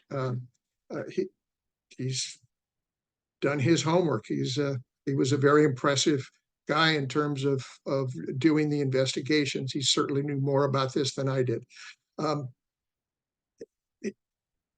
Editorially, I look at the landfill as one of the sad stories in Berkeley that's so typical of its failure to maintain it. There's no completed land use plan or designation for Cesar Chavez Park outside of an off-leash area of about 15 acres, a habitat area of 6 acres, and a solar calendar. This is Berkeley's largest park, 90 some acres. The paths around it are completely deteriorated. Finally going to be fixed this year, but only thanks to a grant courtesy of Nancy Skinner. All the other paths in the park are not accessible to people with disabilities. And it's not progressing towards any kind of system with more substantial habitat or more substantial recreation. It's just kind of a waste site. And that is just kind of a waste. So with that, that's a brief update, an editorial comment that I would hope, and hopefully you can all see that I'm wearing my Rose Garden t-shirt as someone who's worked to try to restore parks like the Rose Garden. It's really time to put an effort into making Cesar Chavez Park something that can be well maintained and is something we can be proud of and can accommodate more of the public. So Jim, I'll stop there. Thank you. I have a quick question. So I live in Council District 1, in which is Cesar Chavez Park is in Council District 1. And I asked our council person, who every so often sends out updates with issues of the district. Her most recent one in April had no mention of this issue. And actually, she's had no mention of this issue at all. I asked her and I got a response from her staffer, which is par for the course, not from her, to say that, oh, well, we don't really have anything to say right now. We will soon. And you'll hear something. And that was over a month ago. And I'm wondering, is there a reason why the city of Berkeley why is all information coming through Berkeley side and nothing from the city of Berkeley to the residents of District 1 or the larger city? Is there fear of litigation? I don't know who that would be from. Or is it just par for the course of how the city of Berkeley operates, and maybe specifically how they operate in terms of addressing issues at Cesar Chavez Park? Just asking. Chris, how can I answer that question? Maybe rhetorical. I don't know for sure. I did talk to Liam Garland after he had left the employment of the city, and this thing was still blowing up. And I said, Liam, I see 21 violation notices from the regional water quality, from the air district.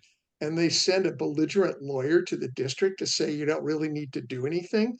I mean, that's a bad look. And when did you first learn about this? And he said, well, last April.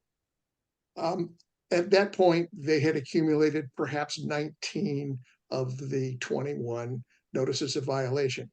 It is not clear to me what happened to information that came in. Berkeley was clearly relying on a consultant, SCS engineers, to maintain it, despite the fact that the solid waste fund in Berkeley is a $47 million a year fund. So I think it is indicative of the lack of expertise. Now, I've worked in government. I've worked at the Port of Oakland, where we had to have a balance between internal expertise and consultants. If you don't have enough internal expertise, you can't manage the consultants. No one was really, the best I could tell is no one was really assigned to this. So it came in. I think there is a compliance person now assigned to it and on top of it. So I think we've made progress. It's not clear what happened after 2018 when the consultant said fairly clearly, there's a big water problem out here. There's a big erosion problem here. The city clearly didn't do enough. It's not clear to me how much people at higher levels within the city understood that or cared or were willing to use things like the Solid Waste Commission to kind of vet solutions. Okay, thank you. Now we got multiple questions here. Meryl, go ahead. Yeah, thank you. Yeah, thank you, Jim, for this excellent presentation. And Chris, thanks for pointing that out. I'm always amazed at how beautiful the rose garden is and well maintained and taken care of. Big signs, T1 funds, and yet we have, Cedar Rose Park has issues with access to its community meeting place, and we have these issues with Cesar Chavez. So I just have a quick question for Jim, and that is the alum waste from Zeneca. When was that? When did they accept that? That was when it was a dump? How many years ago was that?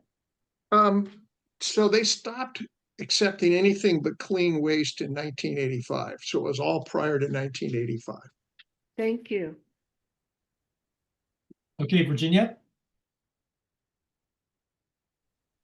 Okay, thank you for keeping so much track of the nitty-gritty details of things like this for so many years. I know you have. Excuse me. I have it. Okay, one question I have is just I have 3 questions. So how do they monitor the radioactive? I come up from a place where they used to monitor radioactive stuff all the time because I was contaminated. People around me were. I'm curious how they do that now. Second question is about the paying. Right now, Berkeley, I understand from the Berkeley side article that I read, is paying 2 firms currently to look at this, and a new one thinking of taking it over. And that's a new information to me that you say that you think that maybe I think you said 42 million Berkeley already has in funds available. So that's a concern. Okay, so to address that, and then I just want to say that I love this park. Okay, you call it a waste dump, but I moved to Berkeley because of this place. I think it's one of the most beautiful places on earth. And of course, the perimeter path needs improving. I am disabled. There is accessible and there is accessible. If everything is going to be paved over, it's going to be inaccessible to certain people as well. So I think that the kind of subtleties in what accessibility means to different people has to be looked at on that. And I don't think paving all the trails everywhere makes it more accessible to everybody. So it's a beautiful place. It's a treasure of a place even now. Okay, thank you. Thanks for the question. So for the first question, there's 2 ways and I'm a water quality guy, not a radiation guy, but I did read the work program. They would purchase equipment that detects radiation that is emitted and can go through the soils. So, and they do that on transects. So that's one way, is direct measurement of radiation in comparison to background. And that's in their work program. The second way is to measure the leachate that comes out of the landfill, and that will also be done. So that's the mechanism for detecting what's there and comparing to a background, and that's the work that will be done. The second question had to do with funding, and the third question had to do with accessibility. When I was on the Waterfront Commission and then the Parks and Waterfront Commission, one of our goals was to make sure that we improve the accessibility of Berkeley's parks for people with disabilities. After all, the movement to provide equal opportunities for recreation and commercial started really in Berkeley, and Berkeley was one of the pioneers of developing it. That doesn't mean everything has to be paved. It doesn't mean everything has to be accessible. It does mean you have to go through a process, and typical things have to be accessible to people who are, for example, in a wheelchair. And because one of Berkeley's long-term institutions is the Berkeley Outdoor Recreation Program, which has people in wheelchairs and adaptive bikes, some of it has to be accessible. And to their credit, Berkeley has just scheduled a meeting with stakeholders to look at the design of the paths. So that's going to be done. And to the middle point, Berkeley's Cesar Chavez is one of Berkeley's largest parks. It is one of 3 parks that is not maintained by Berkeley's parks tax. It is instead maintained by the Marina Fund. So it's funded by boaters' slip fees, some of the money from the fees from the hotel, and it's not very well maintained. There's no money to improve habitat. There's not much money to cut the invasive grasses that generate foxtails. There's people out there that would like to improve the habitat, and it's certainly a great large area, but it's just not well funded, and that's because of how the city treats everything west of the freeway. All right, we got time for 2 more questions, then we have to move on. Paula? Oh, great. Thank you. Thank you, Jim, very much. Great explanation. Well, I have now 2 questions. Can you explain why Cesar Chavez Park is funded differently? Who decided that? Also, I am under the impression that there is some effort to develop the area, making it into you can come in and pay, to develop it as a like a playground type thing, but people have to pay. Thank you. So back when Brad Smith was chair of the Waterfront Commission, and the Waterfront Commission was a separate commission, there was, I believe, independent funding for park maintenance that came from the city, not from the Marina Fund. He doesn't know how it was changed.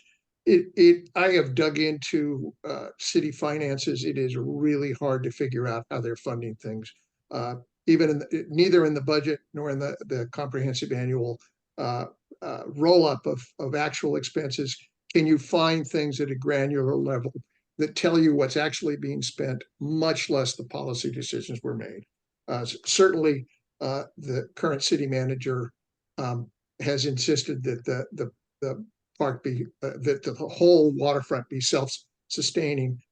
It's pretty clear that this did go back to the establishment of Cesar Chavez as a park in about 1985, 1989, without a separate source of funding that indicated what would be done and how much.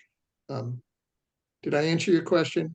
Well, the second question was about the proposed commercialization. Hold on. Oh. So let me, you did sort of, is there a way, just follow up on that response. Is there a way for the city council, or who can make a change in that decision?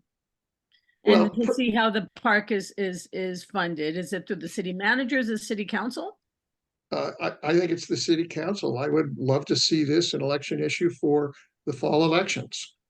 I think the fiscal management of the lands west of the freeway has been horrible. That's my editorial.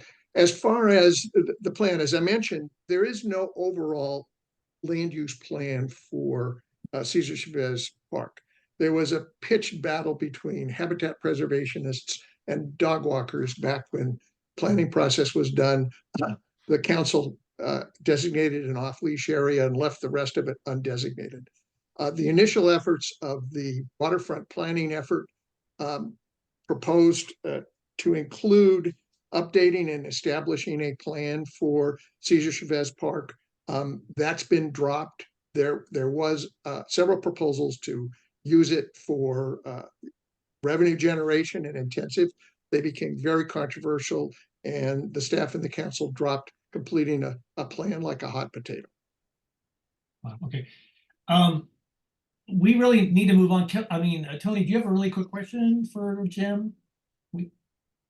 Kelly? I'm sorry, Tony. Nothing can be quick about Cesar Chavez Park, Yeah. but I'll try to speak quickly. Right.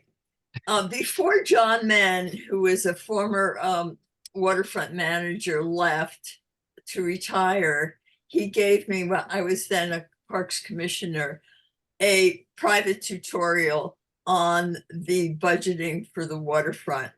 And I can't give you the precise history, but all the money that's raised from fees and rents on the waterfront does not go exclusively to park maintenance.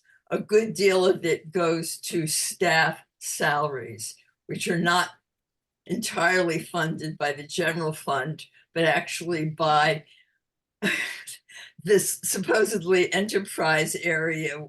So it's very complicated, but that's the long and short of that. We do have a political problem when one council member is responsible for a very, very complicated area, Cesar Chavez Park, and another one for Aquatic Park, which is equally complicated. They just don't have the bandwidth to deal with it. And so we have a basically political structure problem in Berkeley, which is becoming more and more evident when you get a council member getting on a politically powerful position with a couple of hundred votes. But we'll have to deal with that separately. Jim made an excellent point that we don't have enough internal expertise on staff to handle consultants, and that is a staff problem. But I have a question for Jim, because I wasn't able to attend the Thursday meeting. Did you think that the mitigations being proposed of dealing with these, the wells, and I'm not sure that you explained it to everybody's satisfaction, but are they adequate? Are these mitigations adequate to solve the problem? There is no problem. I think, Tony, I think they are. I think the settlement that Berkeley reached with the Air District finally, after diddling for years, was fairly specific about what they had to do, and they're working on it. And it will be better maintained. Okay.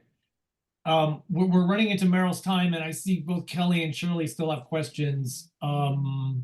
Meryl, are you okay? This means we're going to go over time here. So I'm sure I don't know. Kelly, do you have a quick question again? I guess there are no quick questions about Cesar Chavez Park, but Kelly, do you want to go ahead?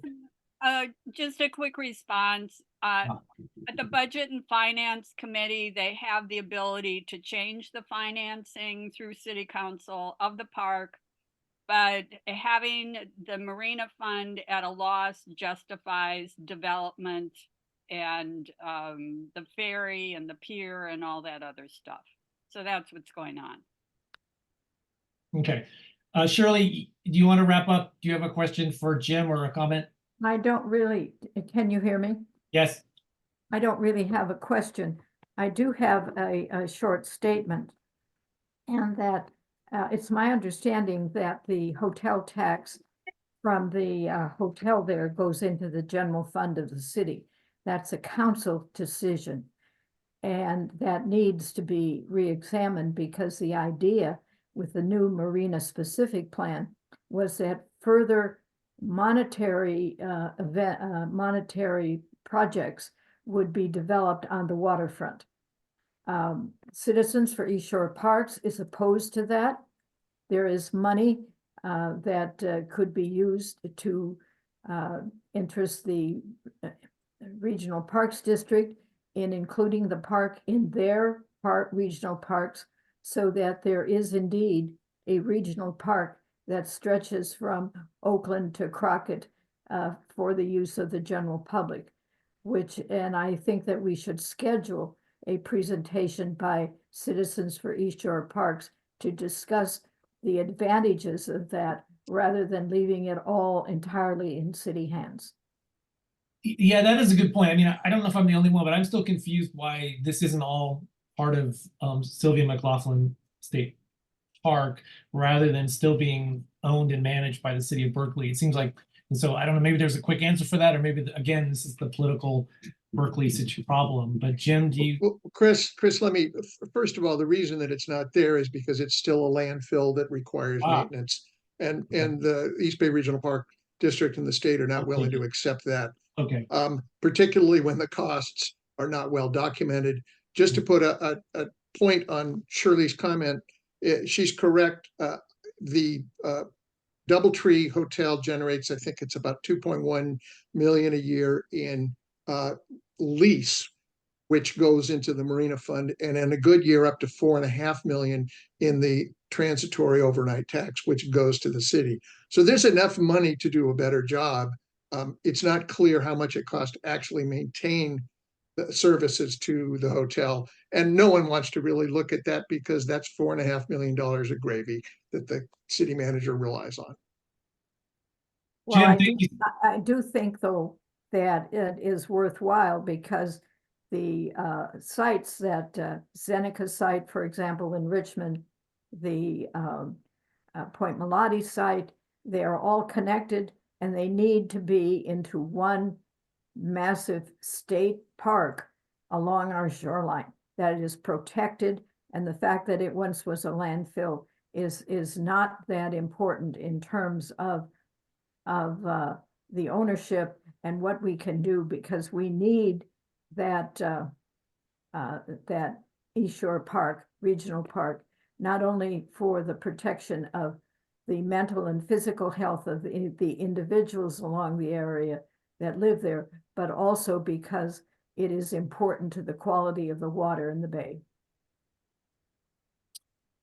all right, on that we're gonna close up, but I really want to thank Jim McGrath for coming and updating us, because like I said, I asked my council person what's going on and got zero. So thank you so much, Jim, and we're gonna want to hear more about this in the future for sure. And so finally, I'm sorry we're now over time, but I wanted to last but not least get an update. Meryl Siegel is going to tell us what's going on San Pablo Avenue with the planning effort that the city's leading. I believe we're not talking, unless we're talking about there's also a Alameda County Transportation Commission plan as well, but and there's also many issues on San Pablo Avenue. We talked Go ahead, about Meryl. this. Yeah. So I just wanted to give some background, and I'll try to be brief. About 2 years ago, when we found out that the city had a grant to work on a plan for San Pablo Avenue, we also began a community group, and we're like over 100 people strong. And the mission of the group, called Beautiful San Pablo, is an ecological perspective on San Pablo Avenue development. And what an ecological perspective means, and it's not a surprise, that things affect each other. So that transit, as Chris mentioned, and housing development and businesses and support for businesses, all of this affect each other. And all the decisions being made and all the upkeep and all the discussions need to be transparent for the sectors of the community. And that's the neighbors, the long standing neighborhoods that border San Pablo Avenue, and the businesses, the long-standing businesses that sustain and vitalize San Pablo Avenue. I know many people on the call know that West Berkeley, San Pablo Avenue is Berkeley's most economically and ethnically diverse community. There's statistics on this, send me an email, I'll send everything to you. So our group has been long looking at a certain development perspective for building design called crime prevention through environmental design. And, the police department in the city of Berkeley supports this, and it's very basic, right? I'm sure there's nothing surprising here. Sight lines on boulevards, natural surveillance, enhancing streetscape vitality and activity, and eyes on the street, which is direct sight lines between building occupants and public spaces. But we're also thinking concurrently about the second wave of crime prevention through environmental design, which Tim Redmont so eloquently talked about, that we need to have inclusive communities and not towers, only housing one kind of socioeconomic group, or we need to have strong, diverse, inclusive communities, vibrant businesses, neighbor connectivity. This is a new kind of sociocultural crime prevention through environmental design. And this engenders a sense of common responsibility over public spaces. That said, God bless our longstanding businesses for recently reporting incidences of drug dealing on San Pablo Avenue openly, and actually open public sex acts on San Pablo Avenue at still thriving businesses. These are not the businesses that have closed. We have reported these to the police and city authorities. We first reported some of it to our district council person in D1, but didn't really hear back. But we're glad that we have heard back from the police only on this. But I did want to say that our ecological approach also has noted vacant businesses on San Pablo Avenue. And we have been alert to this and have been alarmed by this. We have spoken with the Office of Economic Development and our city council person, but we haven't had responses on how the city can activate some of these vacant businesses right now on the avenue. Some of the office space, as we've learned from community members, the retail space goes for $5,000 to $6,000 per month, and so there's big signs up that say for rent. With that said, we did have some issues this week. We did report them. We also are waiting to hear about a couple of issues, which I don't feel free to talk about at this point. And then finally, the city planner, who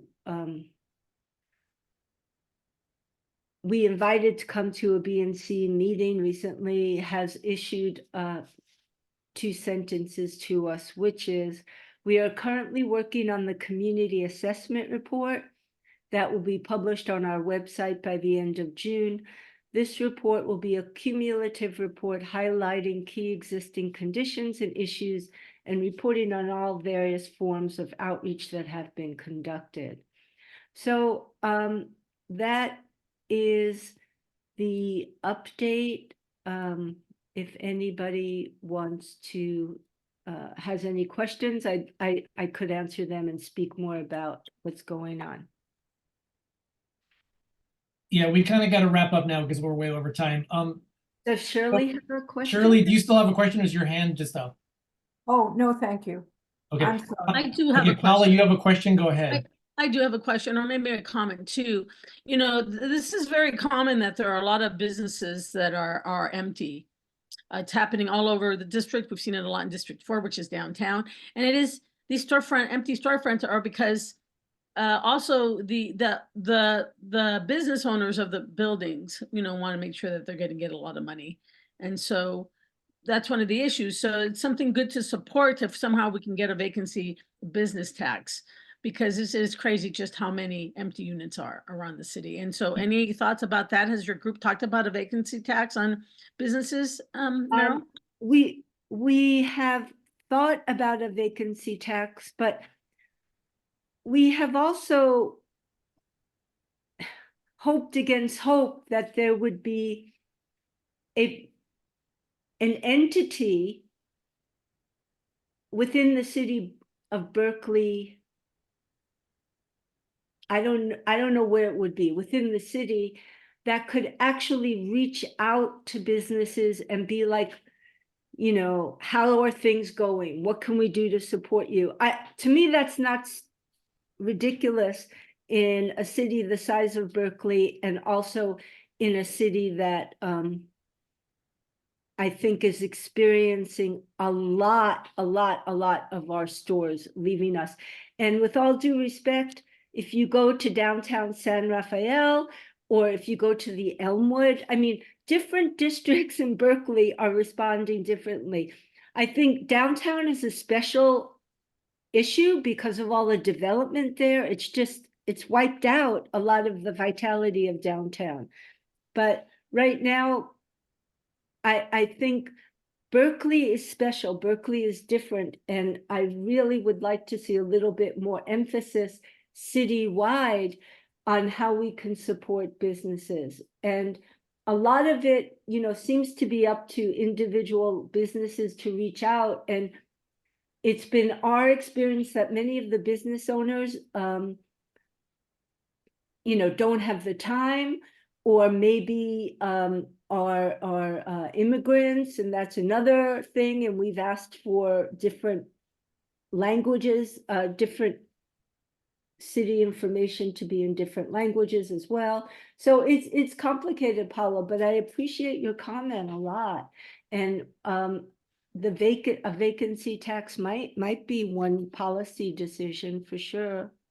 Yeah, I will just add, and then we have to close up here, that some of us were at a planning commission meeting where Capitelli, I forget his first name, who was a former councilman and a long time, thank you, a real estate agency owner, stated very public on the record that, and I think many of us know this, is that developers are not interested in the ground floor. And so there's a reason, so that they don't care to rent it, they write it off, and I think we all know this. And so unless there's a vacancy tax or some kind of penalty or incentive that beats treating it as a loss,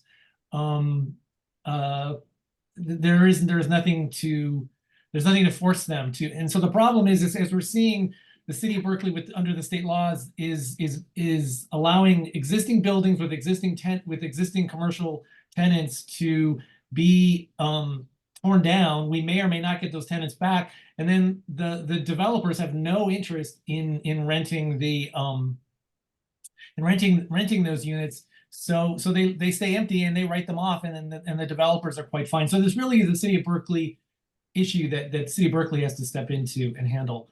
Yeah, I just one more wanted to thing say quickly, one and then we thing. have to stop. Oh, yeah, I know. All right, go. So the issue with a vacancy tax for retail is that it might completely kill all retail. And some of us have been looking at, well, what is the amount of retail that would be necessary to sustain a vital and vibrant community? Or what is necessary? And unfortunately, the Planning Commission doesn't look at from an ecological standpoint, like I'm trying to explain right now. So if you have a vacancy tax, maybe the developer is going to say, the hell with first floor retail, and we'll just have solid apartment buildings, solid, blocks and blocks and blocks, no retail, no nothing, food desert. And then we're going to have big problems, and so transportation.